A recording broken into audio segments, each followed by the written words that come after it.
meeting is being recorded.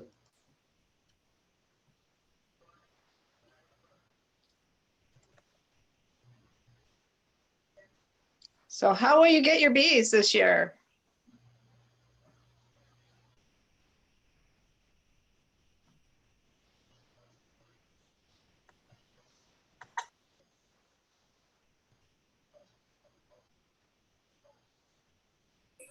Share and chat is different. Okay.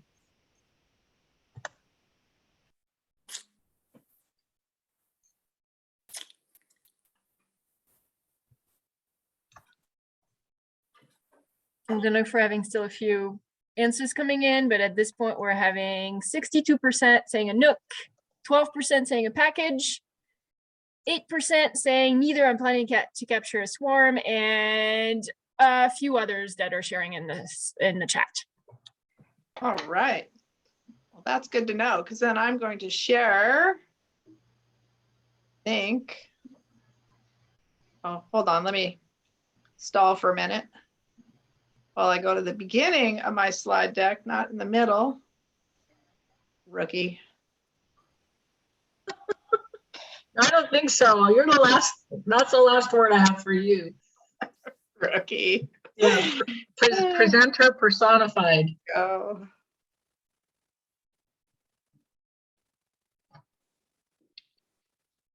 All right, come on. All right, so today we're going to talk about installing your new bees. That's why we did the polling question, so I can spend more time on Nucleus colony installation than I do packages, but I want to make sure that we get both. And I don't know how to help the people that are just going to hope for the best. We can talk off at the end of the meeting about setting up swarm traps if you want. We're going to bounce right into installing a package of bees. And then for those of you that are thinking about or getting ready to do your spring inspections, I've got a couple slides on that too. So first things first, because those folks that are getting packages should be getting them before the next bee club meeting. So that's why we want to cover this. So of course you want to set up your hive stand, your bottom board, and 1 deep or 2 mediums that are already painted. So if you haven't painted your stuff, now's the time to do it. Make sure you get the outside painted with some sort of good latex paint. A couple coats are best, and paint is still a little stinky, although the new stuff's a lot better than the old stuff. So you want to paint it, if you can, a couple weeks before you get your colonies. So important thing, suit up and light your smoker. I stood in line getting a package of bees on my 2nd year of beekeeping, and I listened to the funniest story of the guy in front of me. His wife was telling everyone how last year when he got his bees, he didn't suit up because he heard that you didn't have to suit up before you install the package. And she told us all sorts of stories about how many stings he got and where he got them. So make sure that you get your smoker going. Oh, my slides are. This is the beginning meeting, so we don't have to. Yeah. We don't. There we go. So you'll get that cage, and it's got a can on the top. And so what you want to do is gently tip it sideways, and the can will slide out. Don't be like me my first year, sitting there with it right side up with my hive tool trying to pry that can out. It's really hard to get out that way. If you just tip it sideways, the can will slide out. You want to do this over the top of your box, because as the can slides out, some of those bees fall out and land underneath it. So if you've got it over the top of your empty box, then you just slide that bad boy out. And I've got some pictures here in a minute too. And then the queen cage is hanging in there, and you want to take the queen cage out, and then there's a cork in the bottom, and you want to take 2 small marshmallows, or if you've got only big ones, take about 1/4 of a big marshmallow and stick the sugared side in towards the queen so she doesn't stick to it if you tear one in half. Anyway, you carefully remove that cork and stick your thumb over the hole so she doesn't get out. And then you smash those 2 marshmallows down in there so that the bees will take 2 or 3 days to eat their way in and let her out.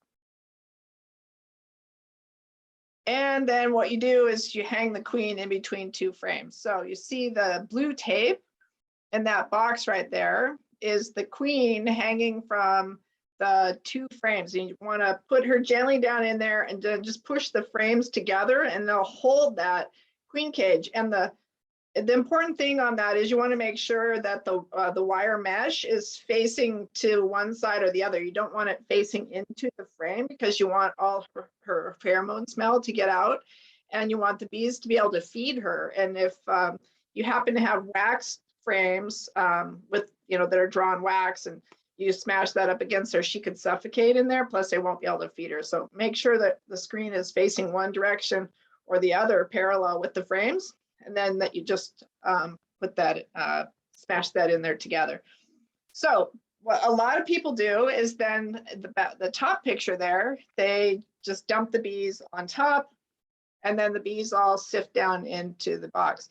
The box on the far right-hand side has just as many bees in it as the box in the middle. They just had more time to sift down in the middle and in between those frames.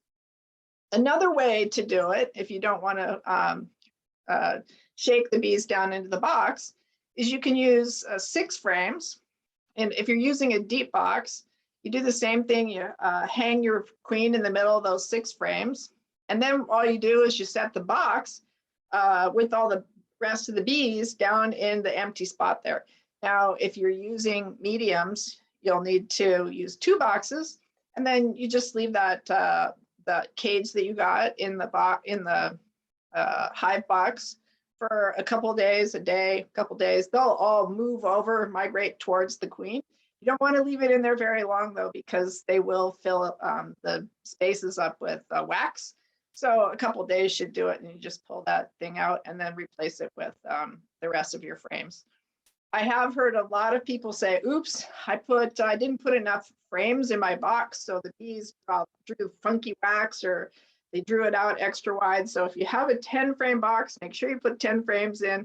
If you have 8 frame boxes, make sure you always have 8 frames. And then what you do with those frames is you get them all down in there, and then you push them all towards the middle. And as they build the comb and add propolis, those will shift out a little bit at a time, and then they'll fill the whole box. But when you have new frames in the box, you see there on the left-hand side, on the top there's a gap right here. That's because there's a little extra space in there, so you can move the frames around. So just make sure that you're always push the frames together. That's super important, especially at the beginning, so they don't draw weird wax. All right, and then it's a really good idea to lay a pollen patty down on top. People talk a lot about feeding bees syrup, and we'll do that in a little bit here after I talk about installing nukes. But either way, I highly recommend pollen patties too. It really helps the bees because the pollen patty, the protein, is what they feed the young and what the young bees eat as well. So if they're not getting enough pollen, or God forbid it should rain 2, 3, 4 days in a row, never does that around here, right? The bees get stuck inside, and then they run out of food, and they cannibalize the brood in order to feed the other brood and feed themselves. So make sure you not only feed sugar, but also the pollen patties.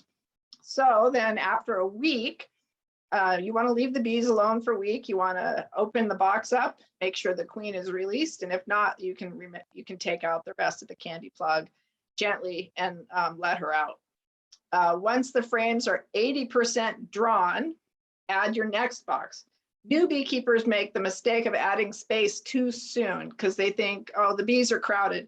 But bees don't like social distancing, and so they like to be tight together. So make sure that you wait again until those frames are 80% drawn, and then add another box.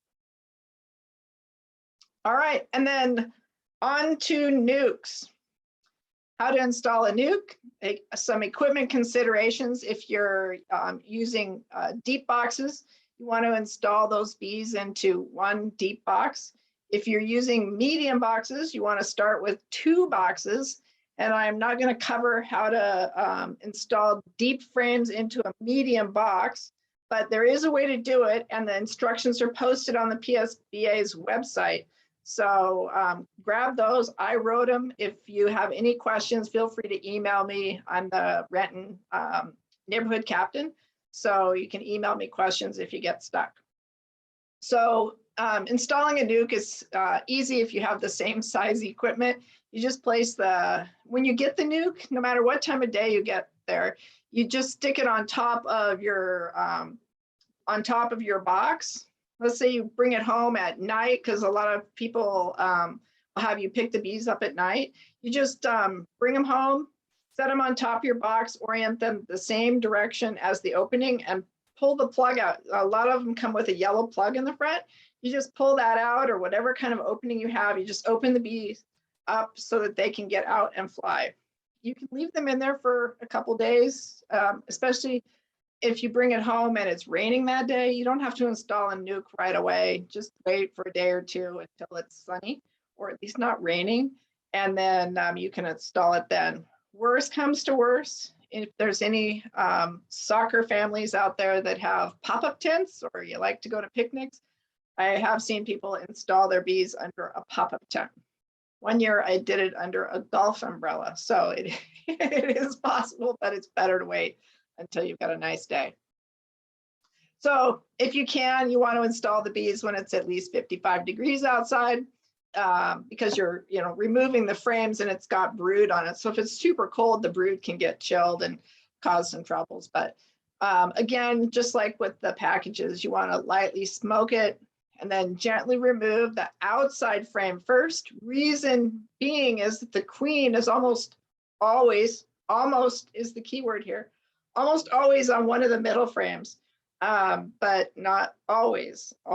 So you want to pull that outside frame out gently and then set it in your box, and then you've got more room. And so how that looks is, here's a box that has 5 new frames and 5 frames from the nuke. And this nuke actually had 3 frames of bees and brood, and then the other 2 were honey. So if you have brood on a frame, you want to put all those frames in the middle. If you have honey or just pollen on those frames, you can go ahead and put those on the outside. That gives them more room to build out and draw wax and put brood into those other frames. So while you're doing that, make sure you have a queen, because sometimes the queen gets smashed in transportation, or she died before you got it. So when you install your bees, make sure that you actually have a queen. And if you don't, then you want to call the business that you purchased your nuke from to let them know that you don't have a queen. And so as you gently set those frames in, you want to sit them in exactly the same order that they came out of the box. You don't want to like move them in and put them in random spots, because the bees have everything all orderly. So make sure you do put them in the same order, and then fill the spaces with the empty frames like I did. Pop a pollen patty on the top, just like with your package bees. And then just put the nuke box near your hive, because there'll be some straggler bees in there. And then in a couple hours, they'll have found the rest of the bees and gone home. All right. On to inspecting your bees. I think a lot of us were out in our bee yards this afternoon. If you've got bees, today was really the first day that was warming up around Puget Sound to get into your bees. Kit stuck into hers last week. I was a little jealous. It got warmer at her house than it did at mine. So especially in the spring when it's not all that warm, you want to have a plan before you get in. Bring your tools. We're all a little rusty. I went out in my bee yard and I put a top feeder on, and then went, oh yeah, duh, I need a box to put over the top of that. So then I had to go back to my storage area, get another box. So there was a lot of back and forth that I don't normally do if I hadn't just taken the winter off, right? So work your hive from the back if you can, or the side, so you don't block the entrance. And then avoid opening the hive if it's rainy or windy.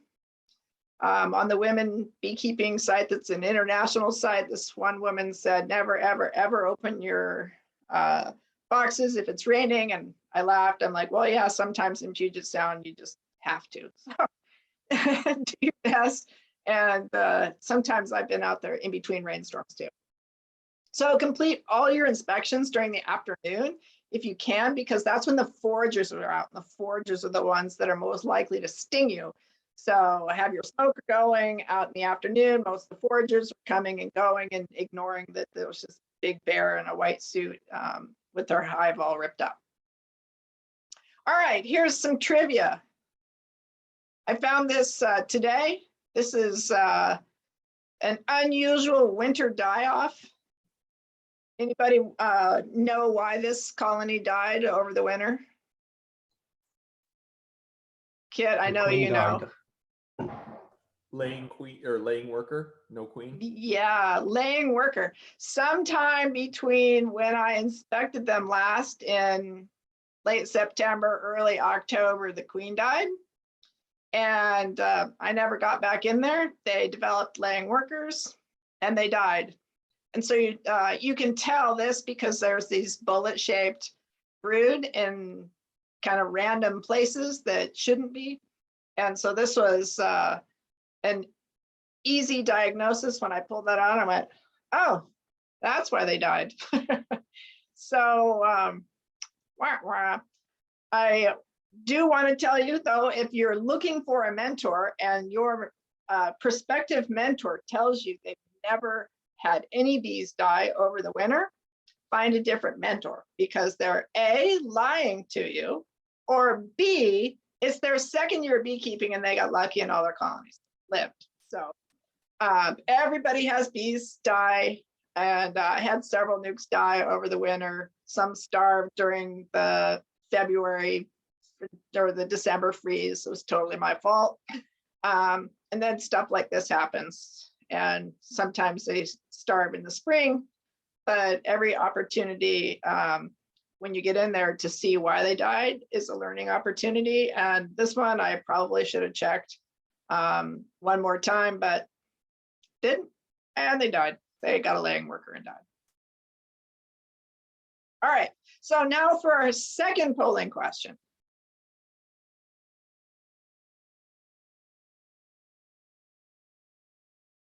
Kind of a random question, but you know why I'm asking it a little bit.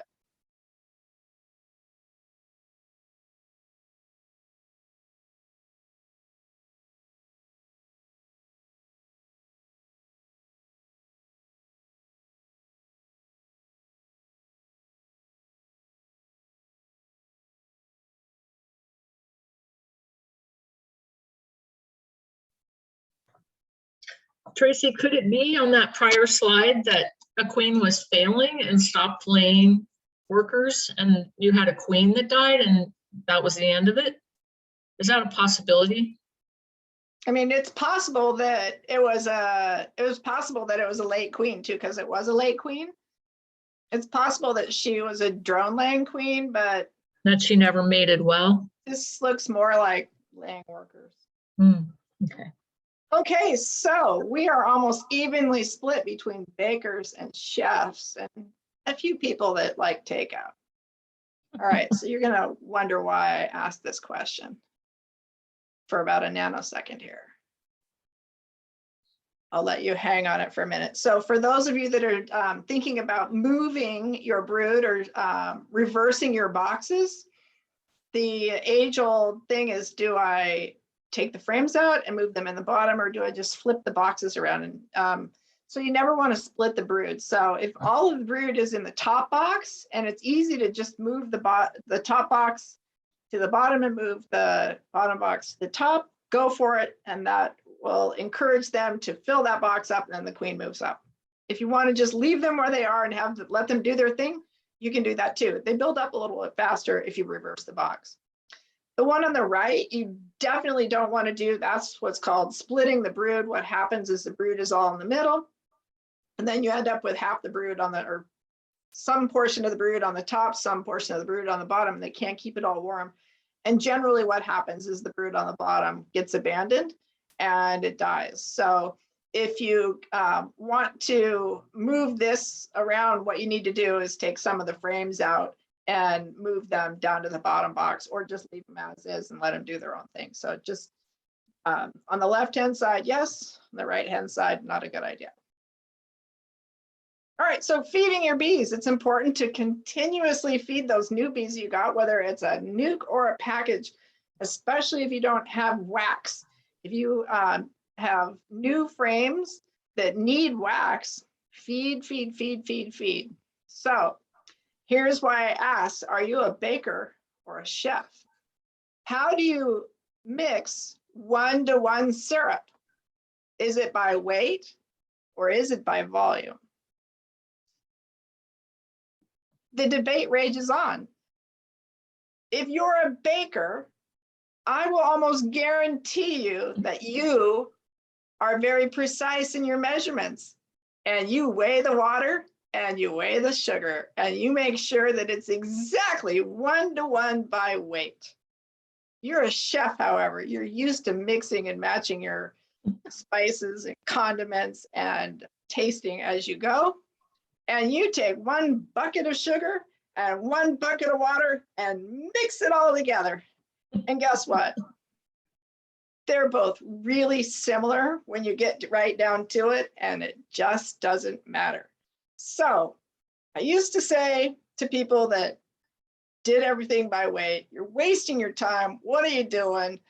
But now that I've gotten older, I've just decided it makes you happy. So beekeeping should make you happy. If it makes you happy to measure that precisely, how much sugar and water goes together, it's a human-made up thing that bees like 1-to-1 syrup better than anything else. We invented that, they didn't. When they go out and forage, the nectar that they get is all different concentrations of sugar to water, all different mixes. And just like us, their metabolism adapts. About a 1-to-1 mix of sugar to water is about the best you can get for inducing wax production. So that's what you really want in the spring, is a lot of wax production. So whatever makes you happy, by weight or by volume, feed them lots of 1-to-1 sugar. And it's just plain white sugar, just sucrose. Don't go get fancy organic stuff. They don't care whether it's beet sugar or cane sugar. They don't care about that either. And Costco and what is Chef's, Cost Plus is called something else now, Chef's Kitchen or whatever. They've got sugar by the 50-pound sack for pretty cheap. So find sugar that's inexpensive, use that, and mix it with just tap water is fine. I'm impatient, so I use hot tap water, but you can use cold tap water unless you're Mowgli and it comes out of the tap probably half frozen anyway with ice cubes in it. It takes a little bit longer for it to dissolve, but you don't have to heat it at all. And then if you want to use high fructose corn syrup, some people do that. It's honestly cheaper to just use table sugar and feed those bees. And keep feeding them. For those of you that are just new to beekeeping, feed, feed, feed, feed, feed. The biggest mistake that I see beekeepers make is they stop feeding their bees too soon before all the wax is gone, and then they don't get a honey crop at all. And they say, well, my bees didn't build up very fast. And it's mostly because they didn't feed them sugar water for long enough. And with that, that's all I have, Kit. And I know I ran a little, oh no, it's just exactly 7, so. No, but you, oops.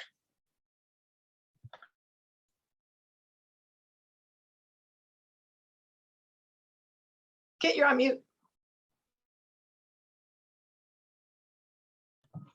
You started a couple minutes late. If there are questions, we have time to go round and round with Tracy a bit. I see one question that just popped up. It says, what temp do you switch over to sugar water? As soon as the average daytime temps are 55 or more, you can switch over. I scooped lots of dry sugar off of my colonies today, threw it in a bucket, and replaced that with 1-to-1 syrup. And then I'll reuse that dry sugar and make that into syrup too. Let me open the chat. Is anyone else having trouble with ants already? I wonder if that's something to get on top of early in the season so that the nests don't get really strong? Do you have recommendations, Tracy? Yes, but some of you aren't going to like it. Well, I don't know really what to do, but I read that that's a really important, valuable idea, is to get in front of them before they turn into kingdoms. If you can find where they're coming out of the ground, usually they're like, the kingdom is all over down below, right? But usually if you can find the main hole that they're coming out of, what I found works really well is I heat up boiling water and I pour a bunch of borax in it, and I pour that over the hole, and that cooks them and puts a lot of borax down into their colony, and they die, which borax is one of the main ingredients in a lot of the ant killers. I have found that the taro ant bait works really well, and I put that because I use top feeders, and sometimes the ants are coming in my top feeder, and so I'll put a taro bait thing in there. The bees can't get to it, but the ants do, and they seem to like that better than the syrup, so I'll use those too. That's clever. I don't know, what do you guys do? Where do Brush you them get off. the taro? Cinnamon in on top Home of the Depot. inner cover. What, Kathy? Cinnamon on top of the inner cover. Yeah, that works too.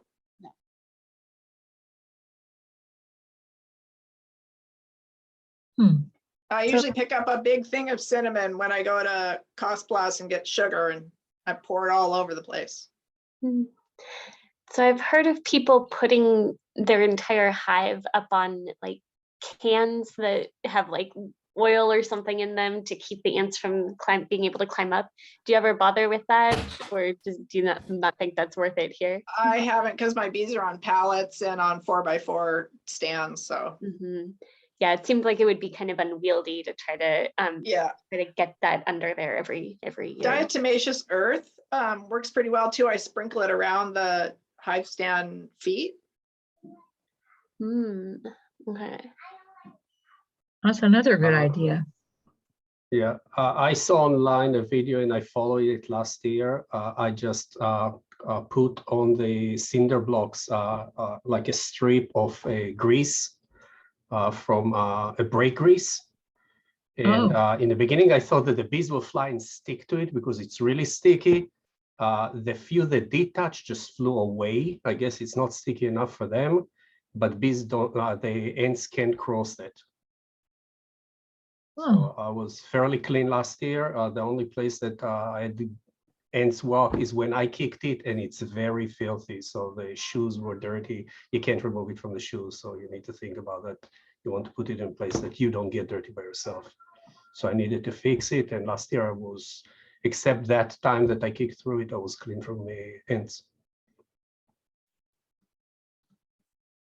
Daniel put in the chat, now's a good time to hang up wasp traps. So true, I didn't mention that. Now's, if you can catch them now, it's the queens you catch. Dawn, have you caught any yet? I caught one on the windowsill in the house in Seattle, but I haven't caught any out here in Skagit yet. I am noticing that there's a lot fewer slugs this year than in previous years. So I'm wondering if these super cold temperatures might have done in some of the crevice winter nesters. For the first time, I've noticed a lot of slugs in my upper hive body, my upper empty box where I have my shavings. I don't remember seeing, they're huge. They're just like, they've been there since November, I'm sure. That's right, Dawn. Now that you mention it, I didn't see any slugs today. Usually mine are little and up in the chip box. I took those off today too. Ooh, so did you untip the hive too? I never tip mine. You don't. Brave. Okay, I would like to introduce, let's see, myself is what would come next, but that wasn't what I was thinking. But I'm Kit Hyatt, and I'm the president of Puget Sound Beekeepers Association. I'm in my third year of my wonderful role, and this will be the year that finally gets active and makes things happen. We are hoping that events come back onto the calendar that we had always participated in the past, like the summer solstice up north in Shoreline. Doesn't look like it's planned yet. The Native Plant Society always puts on a wonderful sale, and they don't plan to do it this year. So I've been putting out feelers to see who else is coming back to normal or wanting to. I guess, I don't know how normal we are. And because we're depending on events like that to involve volunteers and bring the bees to the public and engage the community.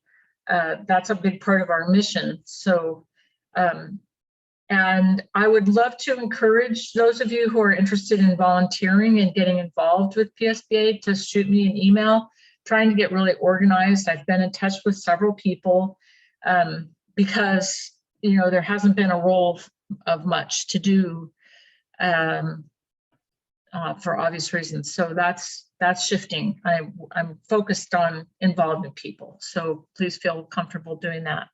Doing it again if you've done it in the past. This is the last of the 3 months, the first 3 months of the year that we, excuse me, that we take applications for swarm catch people. And the link is in my president's message to the application, which is also available at PugetSoundBees.org. If you fill it out, then we will evaluate and add you to our, hopefully add you to our list of people that are available to pick up. We set it up in neighborhoods so that if someone finds a swarm, they go straight to your phone number based on where they are. And it is, it's best, you know, if you've had some experience with bees, and if you want to kind of offer yourself to learn how to catch swarms with someone on the list who might kind of bring you into the loop so that you can get some experience so that next year you can make it happen. You know, that's a possibility, I think. You have to be quick though. When people call with a swarm, there's no dallying about it. You know, you got your hive all open and but you have your suit on. So sure, I'll be right over, but you got to close up your hive. So we've had one of our beginner beekeeping classes 2 weekends ago was with Dawn, and Dawn Beck did a beautiful job with the help of Mogli and Kathy. The three of them, from what I understand, it was packed full of wonderful, valuable information. So that's going to happen again this coming weekend, and Tracy Klein is teaching the class. We have a waiting list set for those who haven't signed up yet. We'll see if maybe it'll all even out. It always seems to, that everyone who wants in gets a place in class. We're working on the possibility of additional classes later in the season, so stay tuned to hear about that. As far as our honeybee suppliers, I don't know if you guys are on the call here and would like to update us as to whether you have any nukes or packages available yet anymore to offer to members. Oh, there's Dave. You want to just give us a quick update? Yeah, I can. Thank you, Kit. Sure. This is Dave. My company is Elite Honey and Bee. We do 2 runs to California. Our first delivery is Sunday, April 10th, but that is sold out, both in nukes and packages. We do a second delivery Sunday, April 24th. We do have space for both nukes and packages. I heard some of the pre-chatter before the meeting tonight about queens and people looking forward to queens. We will have queens in town April 10th. So if people are looking to do some relatively early splits and you don't want to breed your own queens, we will have mated queens available. 3 races: Caucasians, New World, Carniolans, and Italians. I think that's it. Our pricing is with tax $276 for a Nuke, $189 for a 3-pound package, and our queens are $52.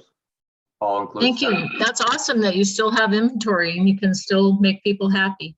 How about you, Peter? Yeah, I'm getting close to selling out of Nucleus hives. I'm bringing nukes up from Grass Valley, Northern California, Golden West Bees, which is Randy Oliver, Eric Oliver, and Ian Oliver's company. I think I've got around 20 left. So I'll definitely, and they've been going pretty fast the last few weeks. So I will definitely be selling out relatively soon. I don't think I'm gonna say much else than that, but yeah, 20-ish left. Good. That's great. Wonderful. And how about you, Jason? Yeah. Hey, thanks. Hi, everybody. This is Jason from Woodland Bee Company here in Ballard. I am sold out of Nucleus packages for this year. I might have more, but probably not. But I do have a few packages left that will be available in Seattle on April 16th, which is a Saturday right before Easter. So those are available for still for sale on my website for $165 per 3-pound package. And I'll have locally produced queens here probably in mid-April. We just started that last week, so should be ready soon. Wow. Queens in April. That's awesome. I would encourage anyone interested in these guys to visit. Their links are both on our website and also in the message that I send out so that you can compare and contrast and do any shopping you have left on your spring list. Okay, so I'm early. Does anybody have any questions or anything generally about the club and thoughts? I just think it'd be cool to open up to the floor and see if anybody is dying to say something. There was actually one question about how to get onto the waiting list for the classes. Oh, that's to email me. I'm happy to direct everybody. That keeps it simple. president@PugetSoundBees.org. Is that right? Yeah. And so far, yeah, that would be great. Anybody who'd like to get on that list, because people do shift around. It's interesting the last minute, and they're very respectful about letting us know that they need to give up their spot. We refund their class seat too, so that happens to anybody else. Let's see. Best mite treatment at this time. That's a good question because I saw a couple of mites today. Maybe that's something, well, does anybody want to pick up on that question? Because it is a good question.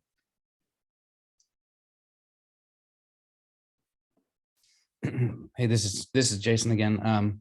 I've been doing oxalic treatments up until I'll do those all through March, oxalic vapor. And I almost do them prophylactically at this time of year because I know there's mites in there, but I'll start doing mite counts here once the weather gets warmer. And then I switch to AppyGuard. But right now, oxalic is working really, really well for me. That's interesting when you have brood that you use oxalic repetitively. I bet Randy has a really strong opinion about this. And it wouldn't be an opinion, it would be based on research. I should correct my choice of terms. So I'll just pipe in on what I do, and then Randy might be ready to pipe in too, since I see him down there. I usually wait until after maple, and then I hit things with Formic that need to be hit with Formic. So that's Formic Pro or Mite Away Quick Strips. That's how I usually do my springs. what do you think about the ongoing oxalic? Well, that's what you're going to talk about. Should I just introduce you, Randy, and we'll be up and away? Sure, you can do that. Okay, thank you. Okay, I'm going to yield the floor to Mr. Oliver. So the topic of Randy's speech tonight, his presentation is on his latest research findings with regard to pollen substitutes and as well as extended release oxalic acid. So this is what I put this question out to the board to see who wanted to hear which presentation that Randy offers. And I thought the greatest comment back was, well, Randy is a researcher. And so it would be wonderful to tap into the research and the knowledge that he's gained from his latest research. So I thought that filled, that suited it perfectly. So I'm excited to hear what's the latest, Randy, and thank you so much for being with us. It's really an honor to have you. Okay, well, thank you. Interesting listening to your questions and stuff. We've had wild weather here. We had snowing a week ago, and we hit almost 80 degrees today, and then it's going to get cold again. So we're making 150 to 200 nukes a day, and we're just gambling on the weather that queens are going to be able to mate out, but that's pretty normal for around here. And as far as the mite treatments, it really depends upon what your infestation rate is. If you did a good job going into winter and did like an oxalic acid dribble once they went broodless, you would have a very, very low mite infestation rate, and you could wait a little while. Otherwise, you get by far the most bang for the buck by getting your mites down really early before swarming season. Mites reproduce at their very fastest. Individual mites have the fastest reproductive rate at swarming season, when there's the most drones and the most sealed brood in a hive.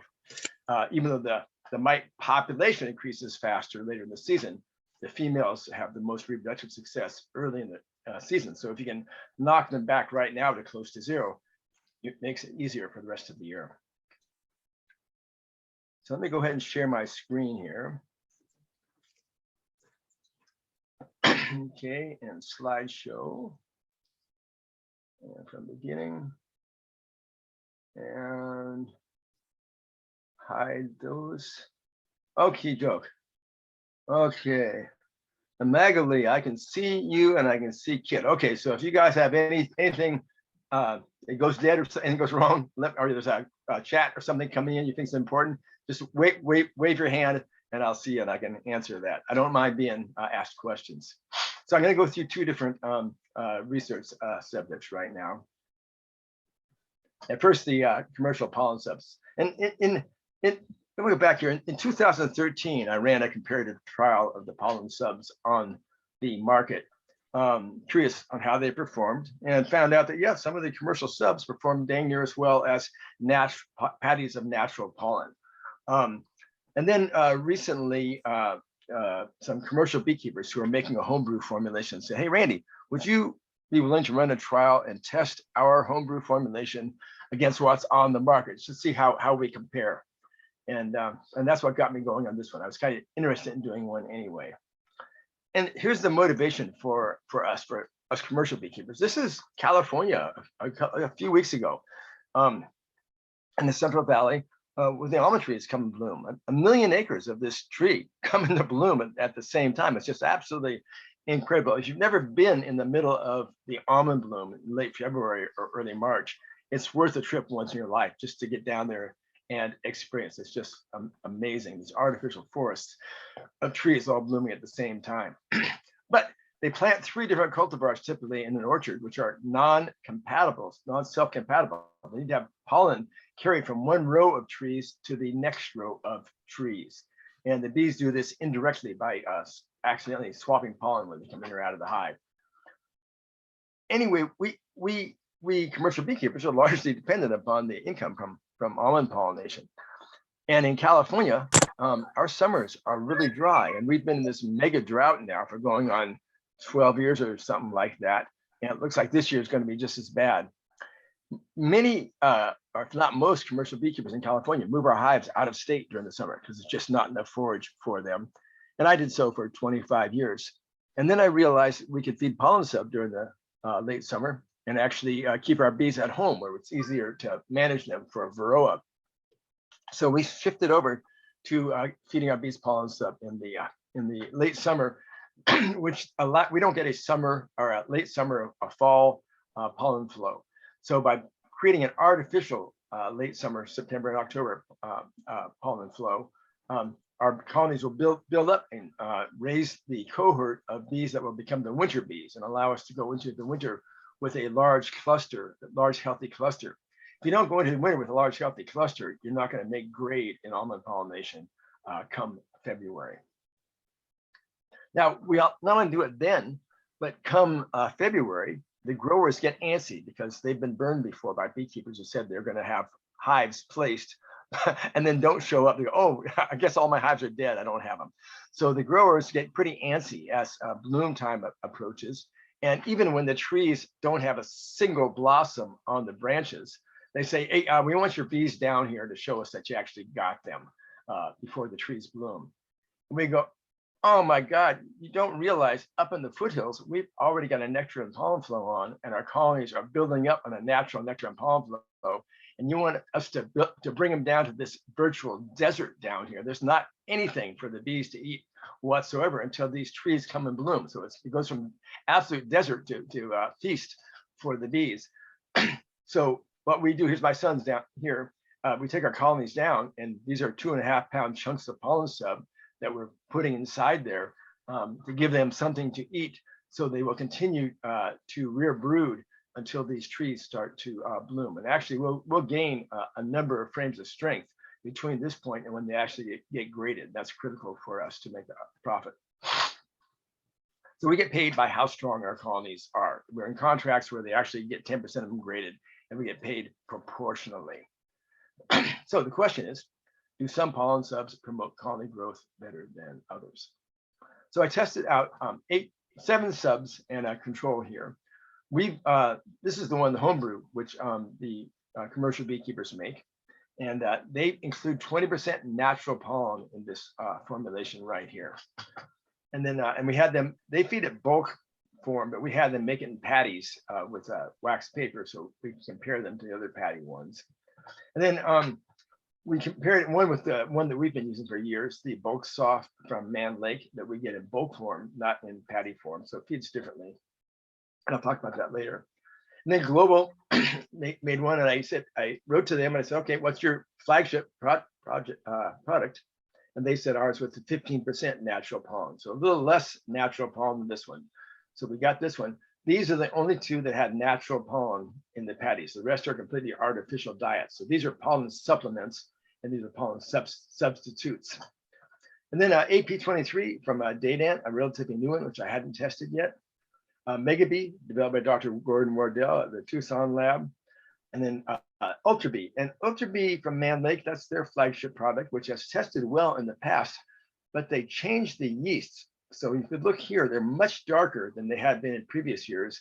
And since that point, I guess there were complaints about it, and they've changed back to their previous yeast. So I'm not sure how fair a test it was on the Ultra Bee because of the yeast change here. Then the homebrew. Then a new one was spirulina algae called Healthy Bee. And this company, I've worked with them before, and there was a dispute in the company whether or not they should add thyme oil to here. And so this one did have the thyme oil, which contains thyme oil in it, looking at a possible varroa management, but it also made it a little more distasteful to the bees. So the company now is also selling this without the thyme oil, so or thyme oil. So you may not be able to compare the results for this with the one without it. Then as the last one, we needed to make sure that these wanted to see whether indeed any of these patties were of benefit at all. And to keep somebody from saying, well, it's just the sugar in the patty that makes a difference, we fed a control group, a negative control of just sugar alone, with the same amount of sugar in fondant form that would be inside the patties. So 7 test patties and 1 negative control sugar alone. Here's my son Eric, which I can see does business with Peter and some others up there, helping set up. We set this up with 144 hives. We'd have 18 hives per patty type, and we replicated this in 3 different yards to see if we'd get the same results in each yard. And as you can imagine, feeding 144 hives 8 different kinds of pollen sub from multiple feedings could be really confusing. We didn't want to make any mistakes. So we would pre-package the 18 patties for each type in these shoe boxes before feeding days. And then we had a colored tape for each one representing a different sub. So we didn't go by brand name or anything. We just went by colored tape. We like to be blinded to what we're doing here. And then we put a matching tape on the hive number in front of each hive so we can lay them out. So we get to a yard, we lay out, each of us would grab one of these tubs, we'd lay them all out on the appropriate hives, and a quality control person would walk through the entire yard, make sure everything was placed properly. And then at that point, we would open the hives and feed them. So we were able to do all the feeding without misfeeding any of them. Here's my sons, Eric and Ian, in one of the test yards. We intentionally chose the 3 worst summering yards that we had. Where historically colonies just nosedive. There's so little food that they just dwindle away to almost nothing. And that's the only way you can run a reliable pollen sub trial is to have yards where you already know the bees are going to just nosedive. So the artificial diet is their predominant food. We then assigned we graded all the colonies in each yard by strength. Then did a randomized block design, which means we took the 8 strongest colonies and they each got one of the treatments. Then the next 8 strongest got the next and the next 8 strongest. So the patties were randomly assigned in each group. So they had the different strengths across the board. All in all, we started off at 8.5 frames cluster size strength for all the colonies. Then we fed them continually through the syrup and then again in the late winter. So here's the timeline starting in mid-August and going to early February. Graded them for strength at 3 time points. The feedings of pollen sub were with the orange squares, feedings of sugar syrup with the blue circles, and then no feeding during the winter, and then we started again before Christmas. We had warm weather, so before Christmas. They didn't always need sugar syrup. In fact, at this point in time, they were plugging out with sugar syrup honey, and actually had to swap frames around to take that into account. And then we had this really surprise yellow star thistle flow that we thought was not going to happen right here in 2 of the 3 yards. So we did not feed those 2 yards just during this point. And for about 10 days, the colony suddenly ramped up brood rearing. And then when the flow stopped, they went right back down again. So this was all dearth period here. And then finally, the alders start blooming second week of January. So you have 21 days then until any bees emerge, which could have been affected by the alder flow. So we graded them before that time point came. We also weighed any uneaten sub. We fed them ad libitum, which means as soon as the most attractive subs were nearing completion of feeding, we would go out and feed everybody, take out the scraps of remaining subs and weigh them. And all the subs were well consumed, some 100%, but most of them, all of them, at least 90% consumed. So the amount of food consumed was not the issue.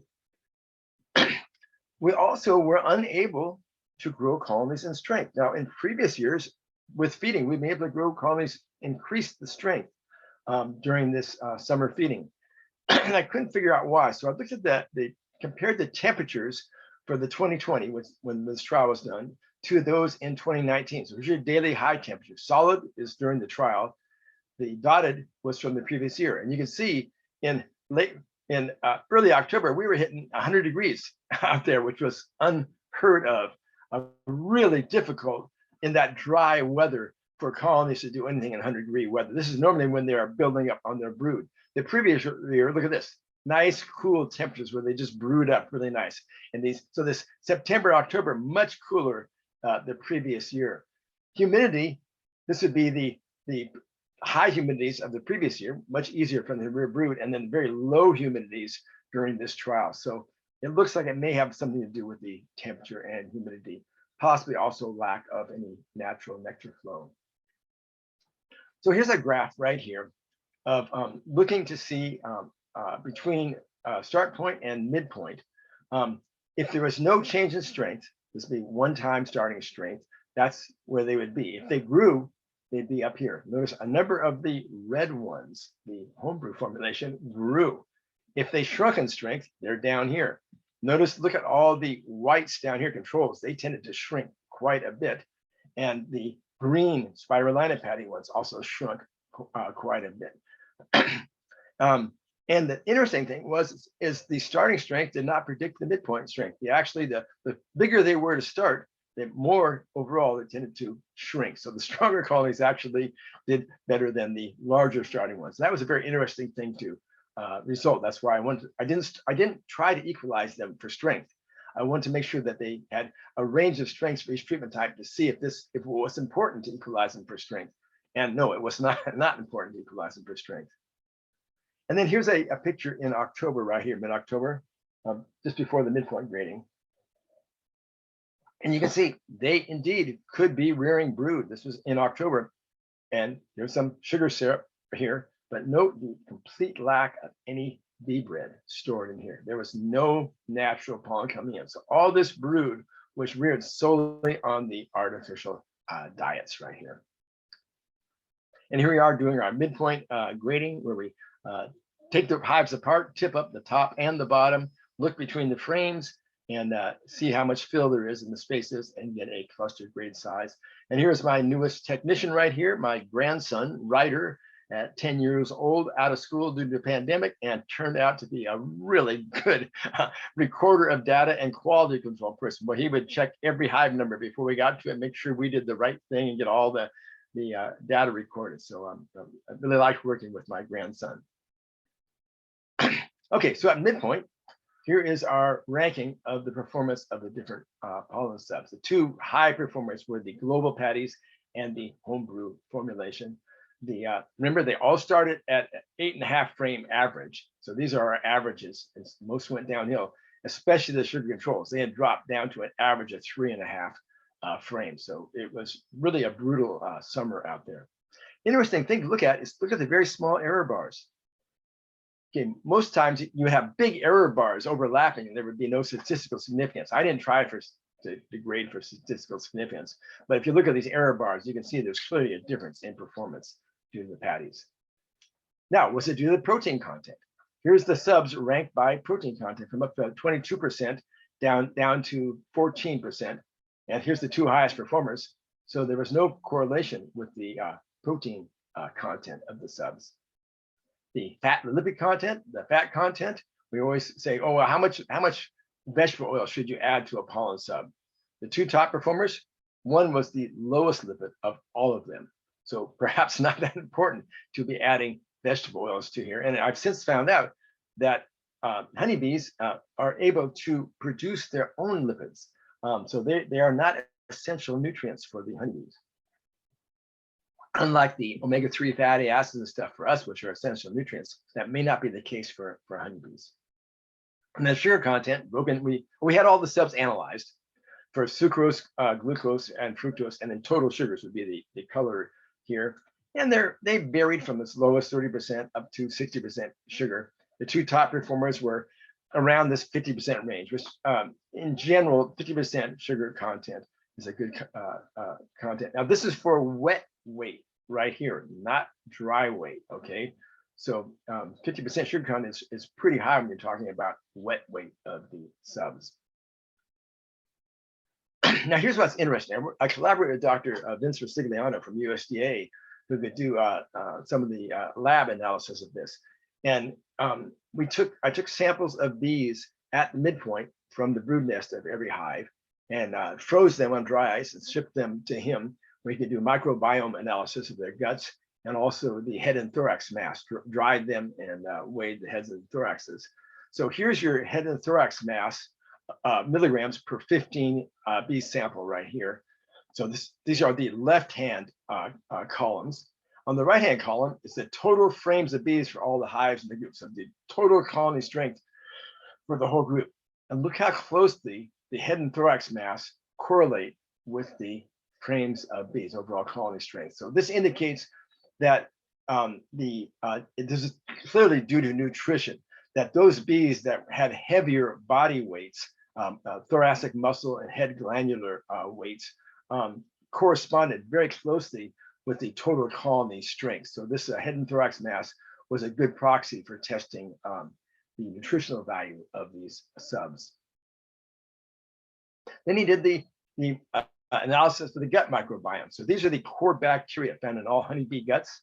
Now, you might make the assumption that those fed natural pollen would have the most natural community structure of the gut microbiota and the largest amount of gut microbiota. If you look at the different colors for these, notice that the community structure is essentially identical for all the subs. Even whether or not they contain pollen, the community structure is very similar. This is the one that contained 15% pollen. This one contained more, 20% pollen. This is the abundance, the total height is the bacterial abundance. I would have guessed that the bacterial abundance, because these bacteria evolved with honeybees eating pollen, would have been the largest for this group with 20% pollen. Not the case at all. So here's the beauty of doing field research. You can, look at things and say, oh yeah, well, of course this is going to be the result because it's just common sense. The thing I've learned with field research is throw all common sense and all assumptions out the window. Otherwise, you're just going to embarrass yourself, because the results of all my field research is just time and again, not at all what I would have bet money on. So I no longer bet on results on any of my field research. I go by the hard data because it so often surprises me. And then luckily I had a few colonies that were potential breeders in each of the yards, and they did not get any oxalic acid treatments, whereas the other ones were getting extended release oxalic acid. So my question was, since some of these bees, 8 of them out of the 81, and compared to 81 that I sent to Vince for analysis, I said, hey, let me look at your raw data, Vince. Let's compare the gut microbiomes of the ones that had a continuous treatment with oxalic acid compared to those that had no exposure to oxalic acid. And as you can see, community structure is the same, and relative abundance is essentially the same. So just as with the honeybees, which seem to be able to handle oxalic acid quite well, it looks like their gut microbiomes also can handle the oxalic well, which is very exciting to me. And then we resumed feeding again in mid-December before Christmas. And here's one eating the spirulina patty. And the bees did respond to that feeding and then started building up again. We did find that there was a huge difference based upon how big a cluster they had gone into in the winter. That those that had larger clusters were, of course, able to warm up a greater brood area and allow the queens to grow fast, the colony to expand faster. So one of the take homes was here is the time to feed pollen sub is in the fall. If you're going to almond pollination in the fall, much more important than feeding it in the springtime. And then finally, we had a icy cold morning, and here we are with Alice, one of our helpers here, recording data. We always have a data recorder and 2 to 3 of us doing the grading. This is Eric and Ian. I just stepped away to take the photograph. Grading on a cold morning. So actually our cluster sizes, because of the very, very cold morning, were much smaller, but the absolute value is not important. We were looking at the relative values compared to everybody else. So we still got plenty of good data on this. And here's a typical yard right here, the largest yard. And of course you have some queen loss and stuff. So out of here, that one group had 2 queens fail. So I just redacted or censored out also 2 from the other groups, each group here. So this is the best 7 out of 9 hives per group at this yard. And here's the interesting thing. Yes, we did get these 2 pollen containing groups grow the most, but none of the rest has any pollen. And this one here, which is before proved very, very good, almost the same amount of growth as the ones that are feed natural pollen. It makes me question whether it was the pollen in these, the natural pollen, that had anything to do with performance. My take home we'll get to is I think not. I don't think the natural pollen was necessary at all in the diet. Okay, so here's our colony loss of those colonies with the 0 in the global group, very small amount in the home brew, and then sugar controls. You can see we got about over 35% loss. They just simply starved to death. despite being fed lots of sugar, not enough protein in that diet for them to make it. So much less colony loss in the top ones. Now, I did a different graph here. So this is no change line here. So the colonies, then this is your February strength compared to your midpoint strength in November. So it looks like about half the colonies did grow and about half didn't grow. Now, this is, I know it looks complicated, but look at the colors. Can you see a pattern in the colors? Look how many reds there are up here and how many blues there are up here. Look how many whites and how many greens there are down here. So this shows you that the controls and the healthy bees did very, very poorly. And the reds and the blues, the global and the homebrew, tended to do quite well right here. This should show you another way of looking at data. So this is for all the colonies here, a histogram, to see what the overall performance was. So this is the control group right here, where endpoint strength, starting at 8.5 frames to start, averaged just a little less than 3 frames. Okay, after all that feeding without any protein. This is a nice normal curve, as we would expect, and a almost normal curve over here for the homebrew formulation, where the average ending strength is 8.3 frames. So they had recovered back to their starting strength here, but very clear difference. You see almost no overlap between the two bell-shaped curves between the best fed ones and the no protein ones. And here the final thing was, so I had to think about this. How do I finally gauge performance? I go, well, actually it's pretty easy. We get it paid about $25 a frame in our almond pollination contract. So let's see how much money I would make. So out of the group of 18 hives in each group, I just added the total number of frames that could be rented in almond pollination, because we combined a lot of these colonies. And we got 3.5 times as many frames of bees in the homebrew group as we did in the sugar control group. So huge benefit from feeding the pollen stuff under our environment. Now, that's the results of this. That's where it started to get interesting. Now we got the question, why? Why did some subs perform so much better than others? And what I got to is this concept of Liebig's barrel. And on a barrel, that's an analogy. He says, if each one of these was a different nutrient, this might be vitamin C, this might be iron, this might be zinc, this might be the essential amino acid lysine or tryptophan or valine. If we know what a perfect diet is, all the staves would be at the top, the proportional amount. But if you're short one essential nutrient, and that's low, your performance can only be as good as the limiting nutrient right here. You can never fill the barrel to the top for performance because you have one limiting nutrient here. So my question was, did we have limiting nutrients in here? And the one I most suspected was essential amino acids. If you do any research on essential amino acids for honeybees, you will immediately be referred to this study right here, published in 1953. Some of you may not have even been born by then. That is the state of the art of our industry. That's pretty pathetic. This study was performed at the very beginning of essential amino acid studies for livestock. And Antonius de Groot from the Netherlands did an incredible job. I have nothing but commendation for this huge study. This is like an 80-page paper. But he was very clear. He had lots of qualifiers in here, realizing this was not the best way to do the study. It's open to interpretation.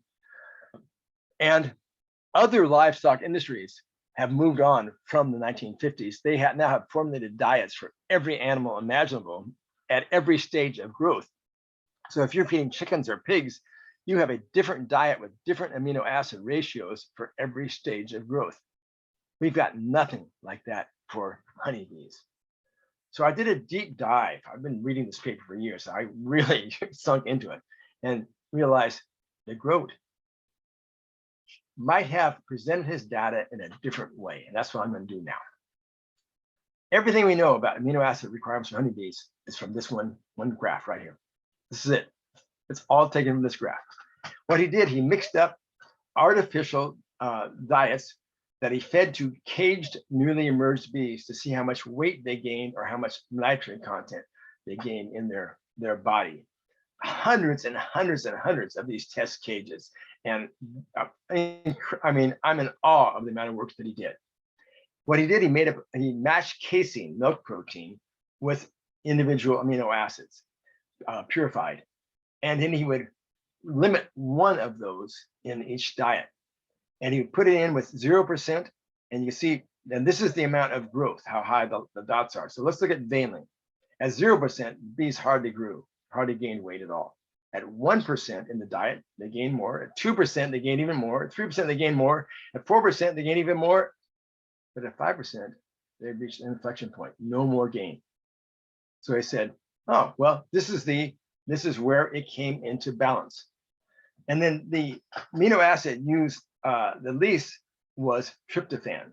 He says, oh, well, look at this. The inflection point's right at 1. Well, let's just normalize everything to 1. So he came up with a ratio of normalize all these to tryptophan at a value of 1. So valine compared to tryptophan is a value of 4. He came up with a ratio for the essential amino acids. And when I look at this ratio where he did a suggested minimum amount in the black columns of the 10 essential amino acids, and I look at the analysis of all the different diets, they're all above the black column, indicating that none of them have a deficiency in these amino acids relative to tryptophan. And yet, but the other way of looking at this is why? Maybe we're normalizing it the wrong way, because they can't all have an excess. If everybody has an excess, that means you're still that the black bars are not tall enough. So look at the amino acids. This is the amounts of amino acids that de Groot found in a diet you have to have. It should be 16% leucine. Leucine is the most important by far, with tryptophan being way down here. And in my way of thinking, he should have normalized to leucine rather than tryptophan. And the reason is, we look at these where he leaves out one amino acid entirely here from each diet. So this is increase in dry weight, and this is increase in nitrogen content, which means they actually put it into their tissues, their muscles or their glands. The ones that did the most, this is after 14 days, so they could grow a little bit with what was in their bodies already for the first 7 days. But then if they're limited in one amino acid, boy, they nosedive. And it's leucine, threonine, and valine. These were the most important, rather than the tryptophan. If you look over at nitrogen content, you still get leucine, threonine, and histidine. So really, this leucine is the one that stands out. So now I normalized them, all of that to leucine. And this is, I put horizontal bars here. Look at all the deficiencies relative to leucine. So see, leucine I've normalized here, and all of them have some very large deficiencies relative to leucine, which means they were unable to use the leucine to its fullest because these other amino acids were limiting. Again, let's take a look here for the histidine, leucine, threonine, and valine here. So here's histidine, threonine, and valine. Look at of these very critical amino acids, all the deficiencies for these diets, with the best performing ones having the least amount. See, no deficiencies here. The two best performing ones, all the rest really short on threonine. Again, much better for the two best performing ones than all the other ones. And over here, look at this. The two best performing ones, no shortage of histidine, all the others below. Is this looking like a pattern to you guys? Does this jump out at you guys like this jumps out at me? It's this was like an aha, oh my God, did I just discover something really important about honeybee nutrition here, just by reevaluating the study that was performed in 1953. So I made an amino acid calculator. That's a freebie. Anybody can download this. And it shows the growth recommendations here in gray. And then you can compare it to any other protein source or food source. So here's for royal jelly. Look how closely royal jelly matches the growths, except royal jelly is a little higher in lysine. So I think the growth maybe, he was working with adult emerged bees. If you're looking at what the nurse bees need, They need a little more lysine than what he says. Here's a natural pollen mix of known nutritional pollens. Look how closely that matches the Broods recommendation. So this was really an eye opener again, a confirmation that I'm on the right track here. So here's all the diets from the best performing to the least performing. And I put size red dots indicating how big the deficiencies were for different amino acids. And you can see the best performing ones, these two right here, didn't have a lot of deficiencies. And the more deficiencies, the greater, the poorer the performance. And then I did a correlation coefficient between the total number of frames per group here and the sum of the deficiencies. I just added them together proportional to the diets. And look how they plot. And I think if the healthy bee didn't have the time oil in it, it probably would have been right on this line. And we would have got an R squared even greater than 0.85. And R squared, which means this is your correlation coefficient, it means that 85% of the variation in this can be explained by the amino acid deficiencies. To get in a field trial with honeybees, an R squared 85 is unheard of. I mean, usually you're really excited if you get a 60% correlation. This is an 85% correlation. 4 chances out of 1,000. This could be by chance. So very, very interesting here. So now what I've done is I adjusted my calculator with my best guess of what really we should be doing. And I'm now working with Dr. Sigliano at USDA, and we hope to, he's just setting up some flight cages to put nukes in. So we let them free fly, but control their diet and pick up some research that was left off back in the 1980s when Elton Herbert Jr. unexpectedly died at an early age, and nobody picked up his research. So I'm pushing or begging USDA to pick this up. So now anybody can worldwide can use this calculator, and they can put in their right here. You just type in your proportions. So this was a soy yeast diet right here. So this is soy flour. So I got 50 pounds of soy flour, 20 pounds of brewer's yeast. And then I looked at it, and some of the green were too low. So then I added 3/4 pound of pure lysine, 3/4 pound of threonine, and 3/4 pound of valine, and brought them all up. So this is all it takes. You can buy these right off the shelf. They're not expensive, and you can balance out these formulas. And anybody in the world now can create a balanced amino acid diet for a honeybee diet. Because many countries, they don't have access to soy flour. They may not have access to brewer's yeast. So I wanted to make this for universal, and I'm getting feedback from beekeepers all over the world on this. So I'm hoping this really allows us to get better diets. And let's see, I'm going to skip through all this here.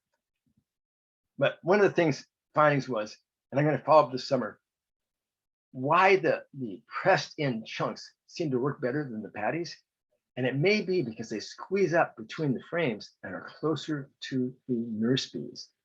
And when I looked at the start point, midpoint, and end point, since we graded the colonies for strength, top and bottom, here's the midpoint right here. So this shows the proportion of bees that were in the bottom box. So they started off all in the lower box. We put a box of drawn comb on top of them. By midpoint, they were starting to move up to the upper box.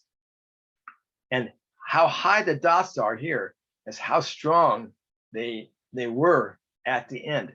Notice the strongest colonies right here, all were in the center of the hive. And we fed the pollen patties in the center of the hive. So there may be something important about getting this pollen patties placed as close to the nurse bees as possible. And that is, I got 2 projects working on experimenting with that this coming summer. I'll be working on that. Okay, let's shift on to varroa management. I focus on those things that make beekeepers money or cause them to lose money. So nutrition and varroa are 2 of my major things. And by the way, our selective breeding program for mite resistance, we're going into year 6 now. We're finally looking like we're starting to get some traction. We don't claim any mite resistant bees yet, where we're up to about 14% of our operation did not need any mite treatment at all this last year. So pretty exciting. I've spent the day today out going through the breeder colonies, keeping them from swarming. Many of these mite-resistant, completely mite-resistant colonies, 0 mite counts every month from June until now. No mites can grow in these colonies, no treatment whatsoever. And they are often the strongest colonies in the yards, and I'm having to do swarm control on them right now to keep them from swarming. Okay, so when you're planning your grow management strategy, there's different treatments that are appropriate for different times of the season. We do not have a bunch of them that are appropriate for when the honey flow is on. The only ones available are formic acid or hop guard, only ones approved for use when the honey supers are on. And when super's on, it's tough. The larger the colony, the tougher it is to get a good formic treatment. And hop guard it takes at least 2 treatments of the hop guard and typically 2 treatments of formic. So you have to lift your supers up and get in there. So we really could use a good treatment that can be used during the honey flow.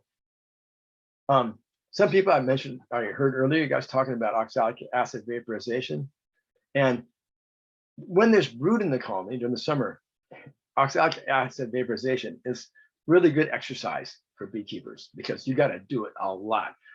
Typically anywhere from 7 to 14 times to actually get any kind of good mite control. If you think you're going to get any kind of mite control by doing a vaporization during the summer with 1 or 2 vaporizations, I don't care how many days apart you do them, the mites are going to just laugh at it. It's just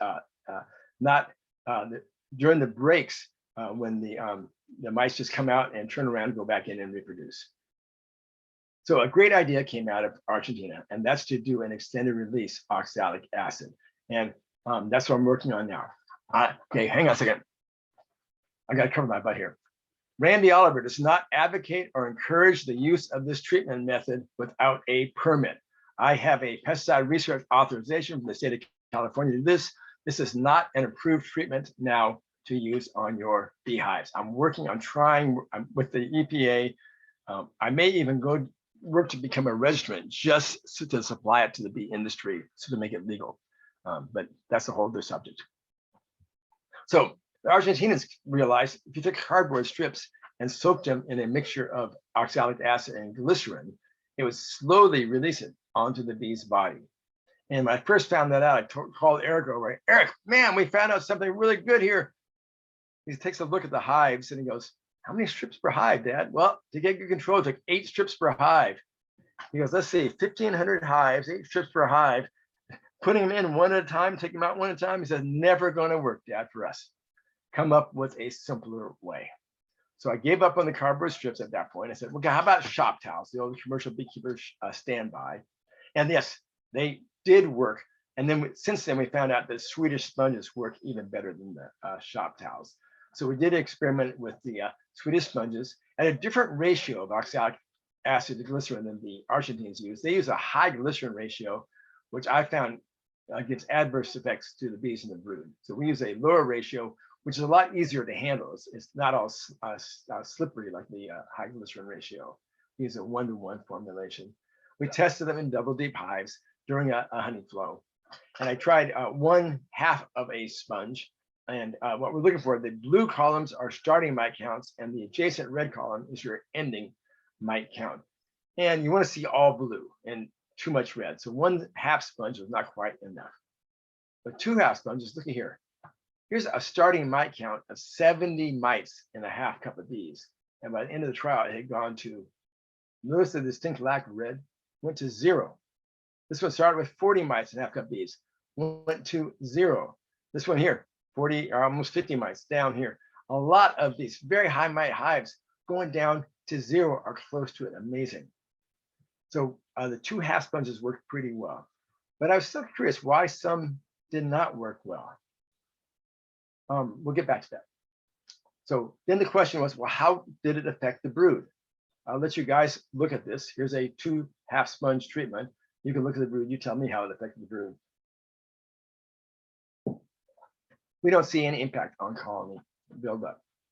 Now, we are also working with 2 grad students who were working at 6,500 foot elevation up in the Sierras and asked us to bring beehives up there because there were no natural population of honeybees up there at all. So no mite immigration from other hives. Look at this is after 77 days during a nectar flow, tons of drone brood production. So mites should have exploded. These colonies just boomed up there. But look at the absence of red. Without mite immigration, it worked incredibly well. Look at these starting counts. This is 50 mites and a half cup of bees. These colonies would normally be toast. You would not be able to recover them.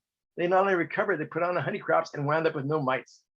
We had even better luck with a group we had at a pumpkin isolated yard in Nevada where we go for pumpkin pollination with no other bees around. They just came back chock full of honey and all zero counts whatsoever. So mite immigration appears to be an issue with this. I'm going to be doing experimentation this coming. I'm actually working out with a supplier today to come up with robbing guards to see if putting those on hives will decrease the amount of mite immigration and allow this treatment to work better. So it's a long-term treatment, takes from 60 to 70 days to really get full efficacy, and works where there's very little mite immigration. Does not appear to be affected by temperature or by humidity. Just forget what you read on the internet. People like to talk without any data to support it. Temperature, humidity are the same all year round in the middle of a cluster. It doesn't make any difference what the outside temperature humidity is. This is in the middle of the cluster. I get enthusiastic feedback from beekeepers from all over the world. Here's a commercial beekeeper I assume has a permit, and he's been texting me photographs for the last year. He goes up and down the East Coast to make honey, huge honey crops. He says his bees are the best they have ever looked. His honey crops are the best they ever are. And I'll let you evaluate colony strength and brood just looking at these pictures. They don't need any explanation. So I have some more questions. Swedish sponges, kind of expensive, about $1 a piece. So I tested out a number of other off-the-shelf absorbent matrices, and I looked at a lot of them. These are the ones that looked the most promising. I then cut them all to the same surface area, looked at how much they absorb relative to the sponges, so that'd be a 1, it's normalized. The cotton absorbed actually more, and so the rest absorbed less. So we took some of these out that didn't absorb much. Then I put them into 6 colonies with masking tape over the top bars, so the wood would not absorb this. And then I weighed them before and after, so to see how much actually got out onto the bees. So these top 4 looks like the best for further testing. So it was the acrylic felt, the cotton, Swedish sponge, and maximizer. When we did the trial, we found out acrylic felt did not work. We took that out of the trial pretty quick. Came down to these 3 right here. We ran some preliminary tests in hives, and the cotton looked very promising. I thought the bees would shred them more, but they don't, because I thought maybe they drag these threads through the hive and distribute the oxalic acid, but that did not work. But these pads were I needed too many to get the same surface area, so I dropped them from further research last year. I'm going to do more research with cotton pads this year. I'm trying to find a good source for a thick cotton pad. So I was curious mainly, could we dose hives proportional to the mite infestation rate? Can you put in a smaller amount and the lower mite hives are not? And then I went to control these ones here. One of the ones that looks promising are these maximizer pads. They do have a little bit of polypropylene in them, but they also peel off out of the hives easier than the Swedish sponges. Much cheaper than the Swedish sponges. And so what we did is we cut our pads, either sponges or the maximizers, into quarter sponge size strips. And then we applied anywhere from 1 to 4 strips, depending on the initial mite infestation rate. So the blues are your starting infestation rate. So the low mite starting ones, we put in 1 strip, higher mite, 2 strips, higher mite yet, 3 strips, and the highest mite, 4 strips. We didn't have very many super high. I wish I would have pushed these over to the 4 strip in retrospect, but I didn't. And so again, your starting count and your ending count, 1 strip with the Swedish sponges was not enough 2 strips still not enough. So a half sponge, not enough. Same results as we got with when we did the half sponges the year before. 3 strips looking pretty good, and 4 strips zeroed it out. So this is telling us we really need the equivalent of 1 full Swedish sponge surface area. But this for the sponges. For the maximizer pads, results very similar. 1 or 2 strips were not enough. 3 strips, very good, and 4 strips nailed it. I can't do an efficacy count because we didn't have a valid control group. But if you look at for the 1 strip or the 3 strip, where starting and ending mite counts, they went way up in the 1 strip ones and went way down in the 3 strips ones, way up in the 1 strip ones, way down in the 3 strips ones. So clearly the higher dose was important. So here's your take home. You're going to lay them across the top bars between the brood chambers. It takes about 55 square inches. That's the equivalent of 1 Swedish sponge. They're about 56 square inches for a Swedish sponge. If you're using this 1-to-1 ratio of oxalic acid to glycerin, which puts 50 grams of each into that Swedish sponge. That's a saturated sponge. You got to put them where the bees walk over them. You can't go under the lid. You can't cover one surface. And that one beekeeper from Pennsylvania, he puts a shim between his brood chambers that he thinks helps them to expose them to it. Here's a big surprise. You could also hang them over the top bars. We have these, we don't have any data for it. But I did have tested cardboard strips hung over the top bars. And all the ones I've done and also the data I've read, it takes almost twice as much surface area hung over the top bars as it does laid across laid over the top bars. Just exactly the opposite of what you might think. Yet again, I don't know why that is. That's pretty much it. Last quick trial. Come November, I said, well, what happens if we leave them in over the winter? Will that zero the mite count out over the winter? And more important than that, will it have adverse effects? Will it restrict the buildup of the colonies over the winter? And we did get some snow this winter. And the end result was, when I compare the controls to the oxalic acid treatment, there was no apparent difference in colony strength or buildup. But the big surprise is the mite counts did go up in the control group, but they only went down very, very little in the continually treated group, only 37% efficacy. So that surprised me. I thought they would zero out over winter. So yet again, another one I probably would have lost money on a bet if I were a betting man on this. Yeah, I just keep the money in your pocket, guys, when you're doing bee research, because it's not what you expect. Of all the acid treatments, oxalic and formic, this is by far the safest for the applicator. Safer than dribble or vaporization. We always keep a baking soda solution. 10 heaping tablespoons per gallon of baking soda will instantly neutralize any formic or oxalic acid on your hive tool, on your smoker, on your hands, or anywhere else. The 1-to-1 formulation, very easy to prepare. We lay it over the top bars, but if you have a single, you can droop it over the frames. In New Zealand, they have an own use exemption. They're letting the beekeepers use generic oxalic or formic and mix up their own. So they sell kits like this that just lets, so I've got these, they've sent these to me, just the cardboard strips. I've tested these out to mix your own. I approached EPA, we had a meeting to see whether they would allow us an own use exemption, but no, unfortunately, that would have just solved this problem so easily, but they didn't bite. Here's some of the New Zealand strips that I'm putting it into a hive right there. So this could be used in single deep hives or nucleus colonies. Okay, once again, not yet approved, experiment only, but my guess, and I'm talking to beekeepers from all over the world and commercial beekeepers from the US here, just talked to a big one today. And this is going to be a game changer, I'll tell you right now, for varroa management. It really can work well. And especially during this honey flow period of time. And I would rotate it with other treatments. So you continue to use your other treatments, but put this on when it gets approved. You'll have the option of putting this on when you put honey supers off. when you take a honey supers off, there's not too much mite immigration. You'll have healthy hives and no mites in them. It's just amazing. We still have a lot to learn. And that's it right here. Or let's see. Something popped up on my screen. You guys have that? The doctor who something? Not on your screen? Okay. Oh well.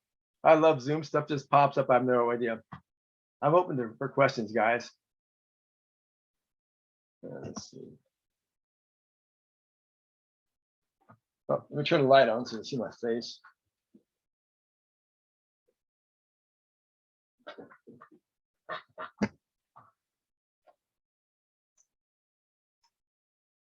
Any good questions out there?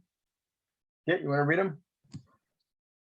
Mowgli's excellent at doing this. Do you You're want me to gonna have to handle it, unmute yourself, Mowgli? Oh, damn. I can pitch in. We actually Hey, have Magdalene, you need to unmute yourself too. can you hear me? You get used in Zoom, you see people say, oh shit, but there's no sound. But I learned to read lips.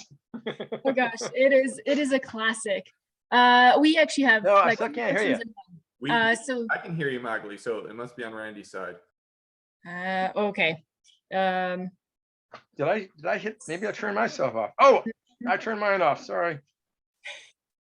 Jeez. Okay, I'm sorry. I got this dang switch, and my knee hits it and turns my sound off. My oh shit moment. Somebody else was telling me they could actually hear no, me. I'm still not hearing you. What's happening here? Let's see. Plus, say something so I turn the volume up. Can you hear me now? Wow. I don't know what's somebody happening. else I can got try my asking me sound questions and see if it on. works. Still nothing. Hang on a second. Or we could ask Can you questions in chat. speak me? Yeah, we can chat, but somebody has to be able to talk. It'd be nice to have Randy get support, but he needs to hear us. Boy, I think I have to watch that again. Whew. It's a lot Information. packed. Yeah, very packed. Lots of graphs. Can you hear us Randy. yet, Randy? Randy, now you're muted. Can't hear you, Randy. Now I can hear you, and you can probably hear me. Yeah. Ah, the wonders of electronics. It's not enough to be an expert at anything else. You have to also know tech. Oh, I never in my life thought I would have this many black wires surrounding me. Okay. Classic. Go ahead, Mowgli. Well, we had at least 4 or 5 questions, so I'm just gonna start reading them. Okay. So from Patrick, hi Randy, appreciate all you do for the beekeeper community. Sounds like winter bee strength has more positive response for pollen sub. What were your mite counts of the colonies? We kept them low with the extended release oxalic acid all through the trial. During the late fall, there were only a few of them where the mice started to climb, and we hit them with formic acid and hop guard to get them down. So mites were controlled throughout the trial. Cool. Next question, which is linked. Have you tested the Allium cap as a control to your Swedish sponges? I have not personally got the aluminium cap, but I have duplicated them with the same amount of oxalic acid and glycerin on chipboard to test them. So I've tested similar, but not exactly the same. And I've tested the New Zealand strips. They use a different ratio also. I'm using a 1-to-1 ratio mostly. New Zealanders use a 1 to 1.5, which I have tested, and it did work also. And the Argentines use a 1 to 2.5, very high glycerin ratio, which gets the acid onto the bees much more quickly, but also can have, it causes the whole colony to start buzzing and twitching and beard out if you put it on too much of it. Interesting. Cool. Let's see. And then still about the Almond caps, have you tried putting them between the brood boxes instead of draping them on frames? I have not tried the aluminium cap strips, but I've tried the same amount of surface area of cardboard as the strips laid across And when I did that, that's when the bees really bearded up and I started seeing brood damage. You would think you'd have more exposure hung between the frames, but it looks like you get more exposure actually laid across the top bars. Go figure. But that's where I actually saw the problems with it. The same amount of surface area as the strips, but just in sheets laid across the top bars. Really interesting. Yes. Maybe next time you come, you'll have an explanation. I don't know. Let's see. And then the next question was about the types of oxalic acid. Is it bioactual or generic? I'm using generic in mine. It's 99.6% purity, which is actually higher than AP bioxol. But I have a permit to use that. Cool, awesome. And then the last comment was, could you comment a little bit on the University of Georgia studies? I've looked I've corresponded with them. I helped them set it up. I've reviewed all their data. Let's just say they interpreted what they found differently than I interpreted what they found. Here's what I see where researchers, I gotta watch my words, okay? Let's forget about University of Georgia. This is something I see worldwide with researchers. They try something one time and draw a conclusion and give up. And I've noticed this in New Zealand when a researcher friend of mine, and I was presenting in New Zealand, and the researcher said, oh, we tried, it was Apiguard gel. And he said to the audience, well, I tested Apiguard gel. It doesn't work in New Zealand. And I said, that's about the dumbest thing I've ever heard a scientist say. That you try something one time, something that works is proven to work in every other country, and you're saying it didn't work, does not work in your country, and telling the beekeepers to give up on it, and you tried it one time. I said, you got to learn how to use these treatments. You don't give up after the first time. That's why I spend years fine-tuning this stuff. Lots of failures, some successes, and then get it figured out. So you guys see the data, make your own conclusion. I'm not here to sell anything. Thank you. We had a question from Sean. Could we find out on your website what you just talked about? Everything except for the winter treatments in press right now. And it's in press. Oh, and then I have to wait 2 months after it's in the American Bee Journal before I can put it on my website. So maybe it's not on the website yet. Good to know. Let's see. From But it Bill, doesn't make any difference because this is just research findings. This is not a recommendation to use. everyone remember that. Yes, good. Let's see, from Bill, have you tried to incorporate hygienic queen breeding efforts with the oxalic acid glycerin treatments? Okay, and let me tell you one more thing. I just found out you can't buy maximizer pads right now. They're sold out. Also, global patties also sold out too. When I publish something, it's amazing the effect for the and that's why I absolutely don't accept any money donations from any manufacturer. I have no interest to be objective, but when something works well and I report it, it's amazing how the beekeeping community responds to that. Okay, and you say hygienic behavior. We do not select for hygienic behavior. We select for mite resistance. Different concepts, okay? May be involved, but we select for mite resistance. And there's no reason to, because we only breed off of colonies that need no treatment at all. Now, we don't get very good heritability yet. We're still working on getting enough of those alleles in our drone pool that we get high consistency of it. So I guess you could answer this question yourself. All of our ones that need treatment do get treatments, many and extended release oxalic acid, and along with other rotations, yes. So we are, running our commercial operation. Most of them treated, 14% this year not treated, and breeding for mite resistance. So I don't know if that's a yes or no question answer to the question. Did you want to go next? By the way, I see you have your hand up. Okay, have we updated the homebrew recipe? That is not my recipe. And yes, I published the recipe. It is on the website. That's great. So I think you covered this, but I just like you to clarify the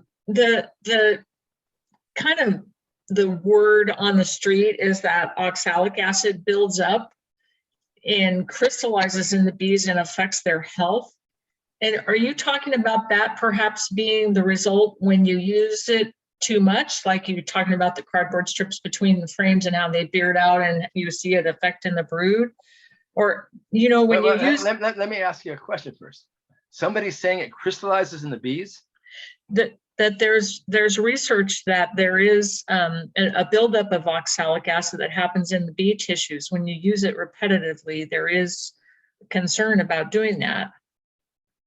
Well, I haven't heard about that. I can't imagine how it would build up in their tissues. We've used it for years. We don't see that happening at all. It disappears from the hive so quickly. If you put it on, I do titration of this. I'm going to be hoping to do a lot of titration where I can measure it down to the millionth of a gram on a bee's body. What I found out doing that with dead bees, dried, you put some oxalic acid on. So I've done this experiment. You put it on a glass cover slip, and then you put some on a dead bee's body. You can titrate them and immediately see exactly how much you put on there. You let those dead bees sit there for a week, most of it disappears. It's still there on the microscope slide, but something about there's some reaction just sitting on the bee's cuticle with low humidity, no moisture, and the oxalic acid loses its acidity entirely. You can't titrate that acid off. That was a big surprise to me. I thought it would be because it'd be totally inert, not inert, but stable, sitting on the bee's body. Stable on the microscope slide, but not on the bee's body. So when I titrate in the hives, it disappears pretty quickly. And other researchers have found this. I don't know. I'd love whoever cited that, I would love to hear the citation of it building up in the bee's body. If it indeed actually was research or somebody just made that up. Randy, I read an article last year and I don't remember the reference. I'll dig around, but it was where they looked at the spiracles and there was evidence that the crystals accumulated in the spiracles. Wow. Okay. I'd like to see that. Yeah, because that would be it's easy I've got all kinds of photographs I've taken of oxalic acid crystals after vaporization onto the bees and other things. And yeah, a light background, dark background, and scaling them all. And they just disappear from the bees quickly. So I could easily, it's not hard to look at the bees' spiracles under a microscope and see if there's actually crystals there. Yep. I'll dig around. So Yeah. what causes the reaction, the bees, when you just overdosing them and they're wanting to get away like they do with Formic Pro? Is that what you're seeing? That's what you were referencing with the question about the cardboard strips? On the high glycerin, and I've done a lot of cage trials of testing out the ratios, and I found you want to kill a bunch of bees in a cage, you put a high glycerin It's strip glycerin. in there. It just transfers the oxalic onto their bodies too fast. The lower glycerin formulation transfers to their bodies, but at a slower, less harmful rate to the bees. Thank you. Yeah. And I just sent off an article for publication 2 days ago, wondering just how this works when I actually analyze the data from both the Argentinians who have published a couple of trials and my own data. When I plot out mite growth, I made a graph that I just published of it takes about 25% kill of the phoretic mites per day, day after day after day, to bring that mite count down. If you have at a 5% kill, it just about slows the growth of the Varroa population. Varroa stabilizes that whatever population is. If you kill 5% of the phoretic mites every day, day after day, but it takes about 25% kill per day to take them down to close to zero within a 30 to 40 day period. And that may be why that immigration of getting fresh mites coming in that dive into a brood cell prior to getting exposed to oxalic acid, that immigration can mess that up. And then the question is, and I discussed in my article, how it's affecting the mites. And when here's the odd thing. If you're dropping a higher rate of mites every day on the sticky boards, if you were taking alcohol wash, mite washes every few days, what would you expect them to do if you're dropping a bit more mites every day on the sticky board? What would you expect to see in the alcohol washes? More mites. More mites in the alcohol washes? Fewer because they fell out? Yeah. Okay, okay, good. Wait, And- Molly, let's get another opinion. If you're dropping much more mites every day on the sticky board due to the treatment, and you also did alcohol washes, what would you expect to see on the alcohol washes? What would the mite population do on the bees? I'm so sorry. I was looking up something, so I kind of missed the beginning of the discussion. Oh, okay. But anyone else's, Kathy, what do you think? It would be going up. Going up, huh? Going down. I think going down. Going Most down. people would be common sense would tell you would have to be going down, so you're dropping them. And yet again, common sense is not what I observed. Well, doesn't it depend on how many mites are hauling in every day too? It would, but beyond that amount, what I found was that the mite count in the little bees is at an elevated level. It peaks, it takes a few days to come up, peaks for the first week or so, then drops down, but it takes a full month before it returns to baseline value by the mite wash counts. That implies that it might be having an effect on the ability of the mites to enter the brood, to locate the right brood cell to go in. And they get stuck in that phoretic phase without being able to reproduce. And it may just be a lack of mite reproduction, more so than the death of the mites that might be doing it. So it might just be affecting their olfaction. And that's what that article I just sent off is about. So I'd like to see some more experimentation along that line. Okay, I saw there was a couple more. Here, let me make sure this is not my son calling in here. Okay, no. Okay, Where's so that I saw article being published? in the American Bee Journal, and then it'll be on my website. Okay, there's a couple of chats here. Let me just see if I can get to the Well, chats here. we have one from Dawn about the fact that it looks like somebody is developing a self-pollinating almond tree, and how that might affect you. The thing is, it also has to be a tree that, there's a number of things. It has to be a tree that has to have a good value for the nuts. So nonpareil still gets the best value over Independence, which is a self-pollinating one. Now there's a new self-pollinating one developed by UC Davis, which is supposed to be equivalent to nonpareil. But then again, when you have 3 different cultivars in the orchard, you can harvest the first one and then harvest the second one and harvest the third one because they drop at different times. If you have one self-fertile one, you need 3 times the amount of harvesting equipment that you use once a year. So the farmers may not want to put all their eggs in one basket and have their whole crop fall on the ground at the same time and have to get harvested at the same time. Also, the self-fertile ones still need a bee to move most of the pollen. You get some from the wind falling, but it works better if you actually have an insect moving it. So this is going to be a question of whether it, how quickly they're adopted. Almond orchards turn over about every 25 years. So I have orchards that I've already seen planted, grow up, reach maturity, get replanted, grow up again, and have been taken out the second time and now are in the third orchard. I have some orchards I've pollinated for over 40 years, and it's just amazing to see that turnover. And it actually, right now, the almond industry is keeping way too many bees in the United States. We're hitting our carrying capacity because of this demand for almond pollination. So I, for one, would not be adverse to having a little less demand for bees in the almonds. Even though I make money at it, it makes beekeeping really hard the rest of the year because you have all these hives that have to be kept alive the rest of the year, not so much for honey production, but simply to keep them alive for almond pollination come February. That's amazing. Then there's a question about how do I know there's 50 grams in a sponge? I use a scale. Just weigh it.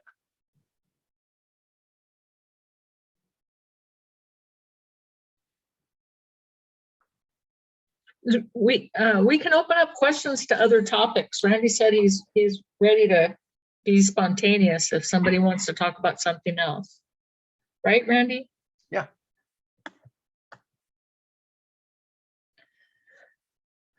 Feel free to unmute yourselves if or raise your hand, because there's still 65 of us, so maybe you raise your hand.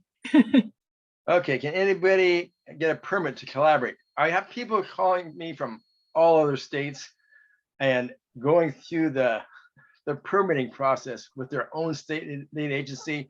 Some states, none have said it's easy.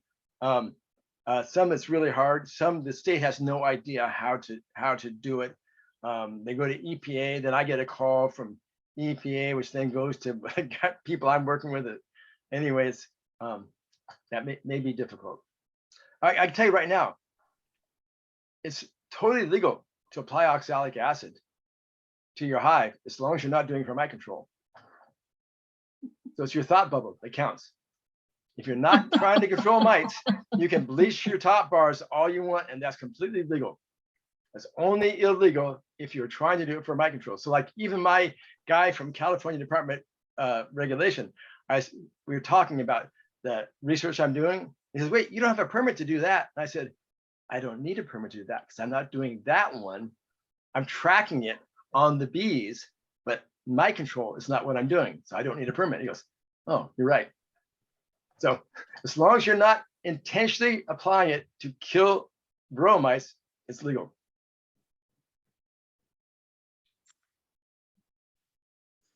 I'm not suggesting to do that. Oh, I pushed the button again. Dang. There's a very interesting question about top bar hives and whether you could use those strips as a method of controlling the top bar hives if you lay them along the inside walls. I would just hang them over the top bars between the frames. So I tried it on the bottom board. You do get a mite reduction, but not as good as if you have more bee exposure.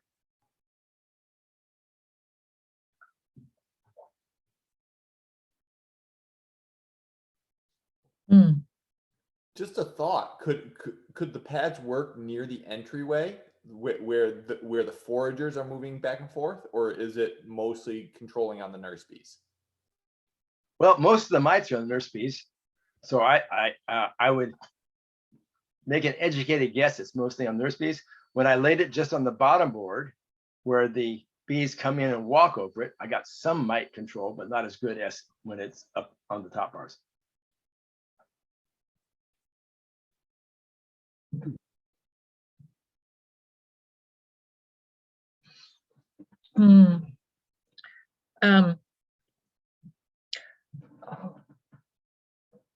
Seeing if anybody has questions, and I'm gonna talk about bar beekeeper. Feel free to unmute yourself if you want to kind of describe what you're looking at.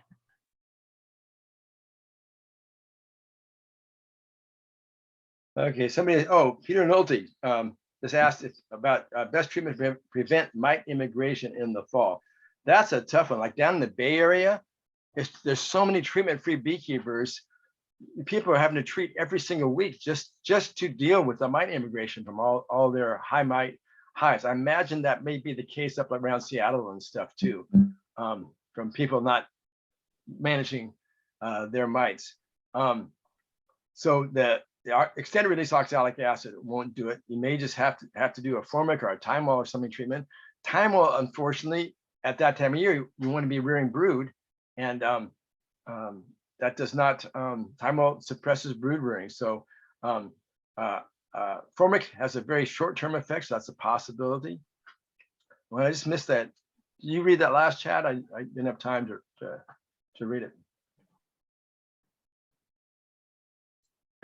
We have a question of you treated with oxalic acid over winter. What treatment do you recommend in the spring? I don't make any recommendations, for one thing. But what there's possibilities. It's up to you guys.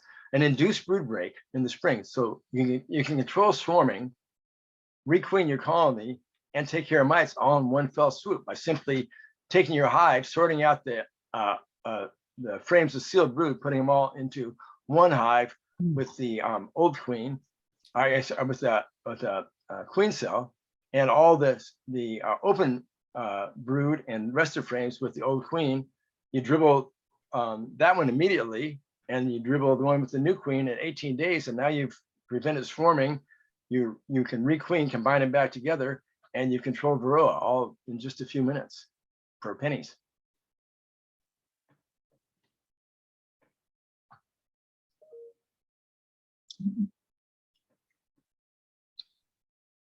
And that's on my beginners beekeeping, first year beekeeping page, showing you how to do that.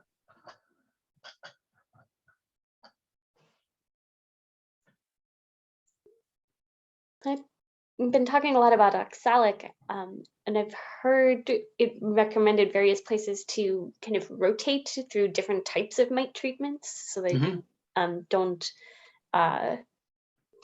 so that your mites don't get resistance to that one. Do you think there's value in that recommendation? Yes. The thing is with the 3 natural treatments, the formic acid, the oxalic acid, and the thymol, due to their mode of action, it's like trying to get resistance to a flamethrower. Okay, they destroy cellular membranes. It's really hard to gain resistance to something that destroys your cellular membranes. So it's much, as compared to a synthetic miticide, which all they have to do is just change one protein, the sodium gated ion channels of the nervous system, and get resistance. Much easier to develop resistance to a synthetic miticide. But I would never bet against evolution. Okay. Okay. So we continue to rotate in our operation. Ideally, what we're looking at is if we can get our proportion of resistant colonies up in our operation, and then use a couple of simple organic treatments, the oxalic acid and maybe the formic or thymol, which we're using now, we can maybe get down to maybe 2 treatments or maybe in 1 treatment a year. For the rest of the colonies, even if you're not hitting 100% resistant colonies, that may be enough. We'll see. And that's, I kept bees for many years before varroa, and now going through, like today, I spent the afternoon out in my mite resistant breeders, and it's just like beekeeping back in the old days where varroa was a non-issue. It's just wonderful. The dream. It's a dream. If I can get it to get heritable, that's the main thing. Yeah. Thank you. So you keep those colonies in an isolated yard so they are not infiltrated? No, we have 1,500 hives. We flood our environment. We don't have any other commercial beekeepers around our yards, so we can just come in and they come back from almonds chock full of drones. We flood the drone pool, and any swarms, we try to control swarming, but we get swarms lost. So any hollow trees are very likely to have our swarms living in them. And if they survive very long to put out drones the next spring, that means they were mite resistant. So it's just a big happy breeding program. We give free queen cells to the local beekeepers so they can requeen their colonies. So we're very much trying to control the drone pool. And now this summer, we're going to try something, I hope for the first time. We had 1 yard from 1 mother queen where 24 out of 48 of the colonies from her were resistant. Wow. So we may have finally got it into, I get goosebumps when I say that. Every time I say that, oh my God. We may have finally locked it into a maternal bloodline. Those colonies are going to go up to the high elevation yards where there's no other bees around. We will completely control our meetings up there. So we'll see what happens. Wish us luck.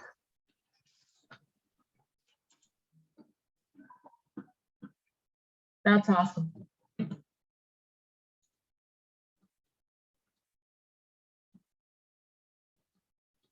Yeah, the interesting thing is South Africa, the beekeepers there, they didn't treat for varroa when varroa showed up. And by 6 years of just evolution taking its place, there was varroa is no longer a problem. If you read the South African bee journals or go to the minutes of their meetings, they don't even talk about varroa. They've all got it, but it's not because they don't consider it a problem in their hives.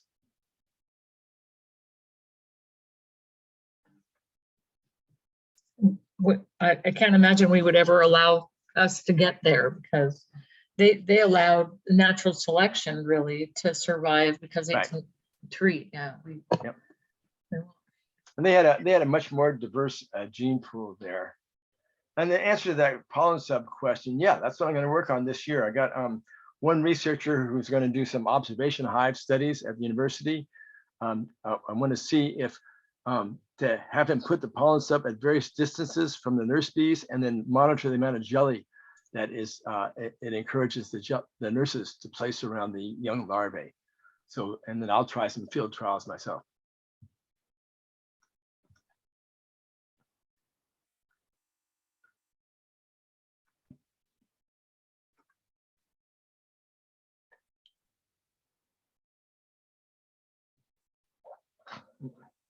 Are you seeing your non-treated bees more resistant to disease or varroa? Are not seeing your non-treated bees more resistant?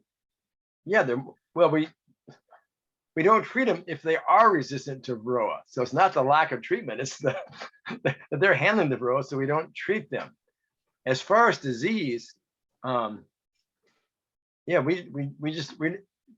we had some European fab brood a few years ago, but that comes and goes.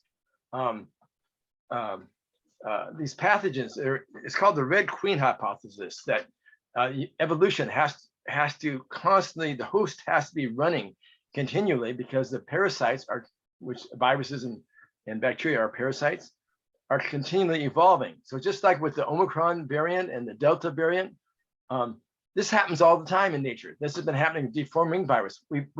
All of our bees have gone from deforming virus type A to deforming virus type B since 2010.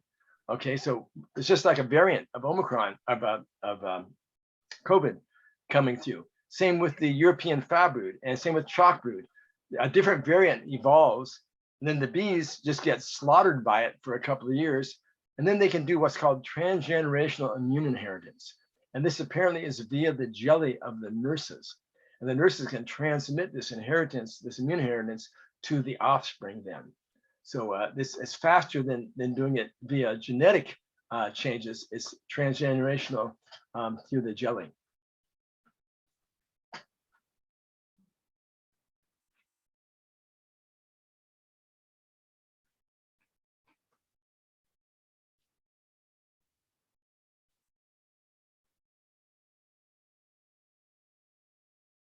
We about question out? I can't believe it. Yeah. There's so much in your mind that we ought to be tapping, but people are probably. I wake up at 4:30 in the morning frequently and go, oh crap, I can't even think about going back to sleep. I got to come in here and start, researching and reading papers and stuff. Yeah, because there's the problem with beekeeping is the more you learn, the more questions you have. Okay, if you want a simple, here's my advice, guys. If you want a simple, concise answer to any beekeeping question, always ask a second-year beekeeper because they are at the peak of their knowledge at that point.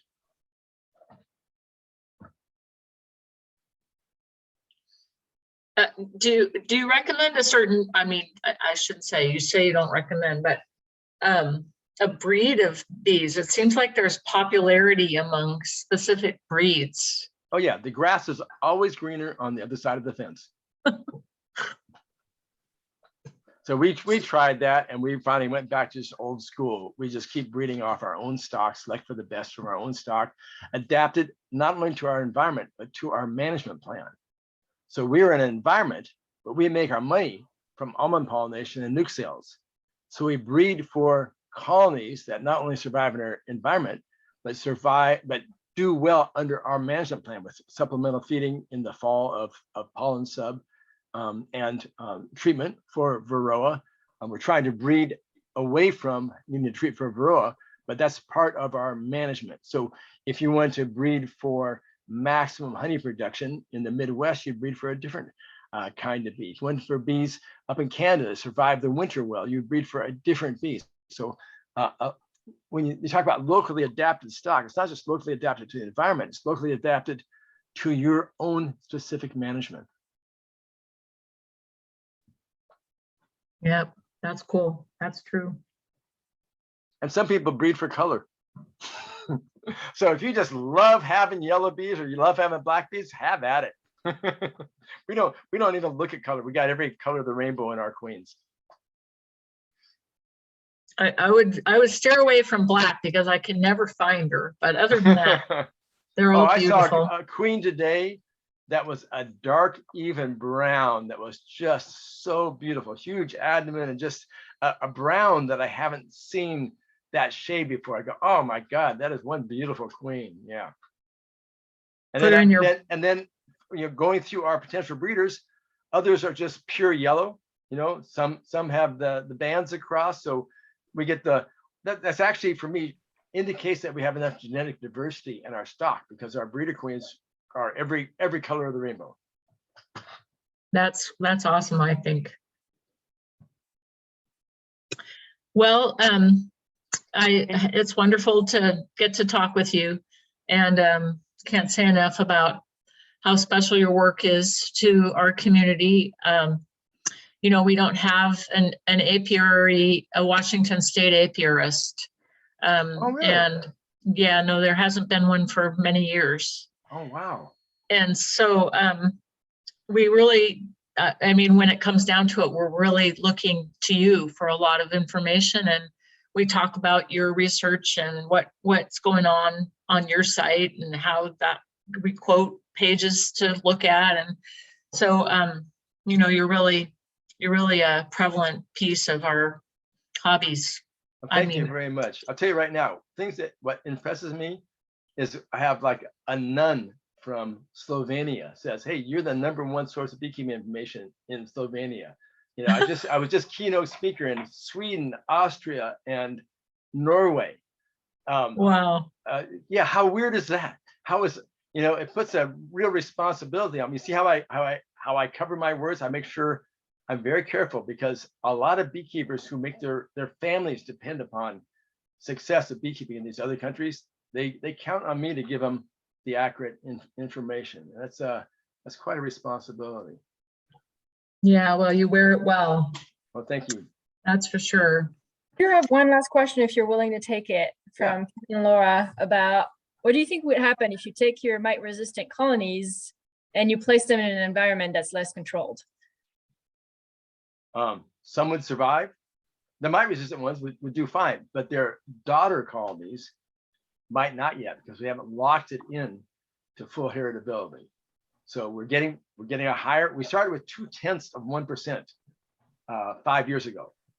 Okay, then we got up to 2%, and then up to 4%, and up to 7%, and now we're up to 14%. So we're clearly appears to be making progress, but we're not at the point where we can say we have a mite-resistant stock. We have mite-resistant colonies and a higher proportion of them every year.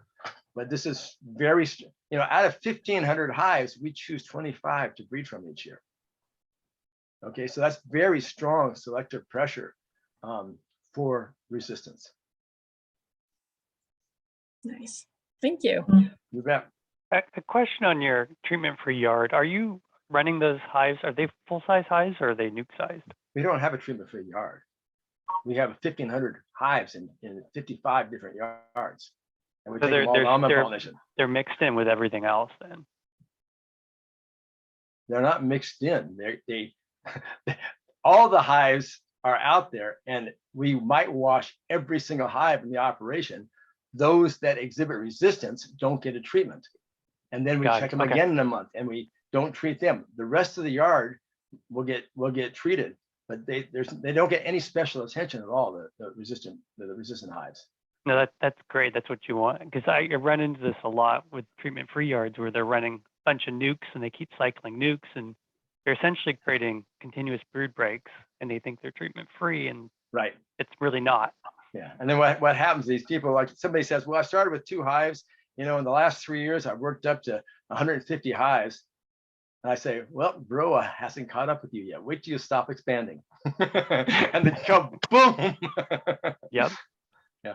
Do my mite resistant colonies show other genetic commonalities? I haven't done any genetic testing at all.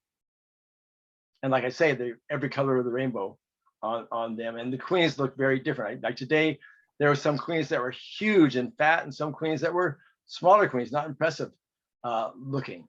But we only select those for breeders that made above average honey production in that yard and are very, very gentle. We don't any kind of stinging, just they're out of the program entirely. So we run very gentle bees. So we don't see a trade-off. Our resistant colonies are often the most productive and healthiest in the yard because they don't have mites and viruses. What about breeding for propolis? You have a limited, let's just say you breed for your top 5%. By the time you look at honey production and colony size and mite resistance, you got nothing left. So if you add one more thing to breed for, pretty soon you run out of things to breed for. Do you have Now, any if you ideas? listen to Marla Spivak, the last thing you would do would breed for propolis. Less propolis, you might breed for more propolis. And as far as I'm concerned, there's enough propolis in our hives right now. Do you have any idea what the bees are doing that might be controlling the mites? They are indeed doing a lot of uncapping, recapping behavior, but I have not specifically, I'm inviting other researchers who are interested to come on out. They're welcome to see what traits the bees are using, but that is what I'm trying to do, is do a demonstration project for the queen producers of how you can very inexpensively run a bee breeding program for mite resistance, and just see how traditional breeding, by just selecting from the best every year in a commercial operation, without having to do instrumental insemination or anything fancy dissections or anything else scientific, whether or not it will work. I'm just walking the walk and see. And I'm being followed very carefully by the queen producers. And if I am successful at doing it, they know the first person that comes up with 95% resistant queens, that they know where the market will shift very, very quickly. So I'm doing this in full transparency, the good, bad, and the ugly.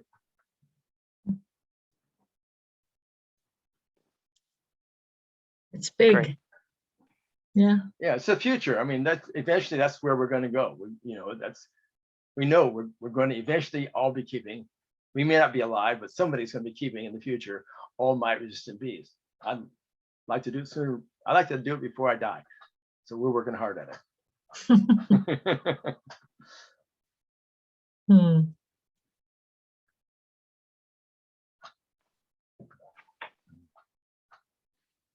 Okay, well, anybody else? I hate to say Too goodbye. many heads going to explode. Yeah, I've got to go watch her presentation again. There was so much information. It was fabulous. Yeah, thank you. You betcha. Thanks, Well, Randy. It was just Happy great. beekeeping, everybody. Hope you have a good Thank you. season up there. Yeah, happy spring. Bye. Thank Thanks, you. Randy. Thank you. Okay. Thank you, Randy. All right. Good night. Good night. Okay, good night, everybody.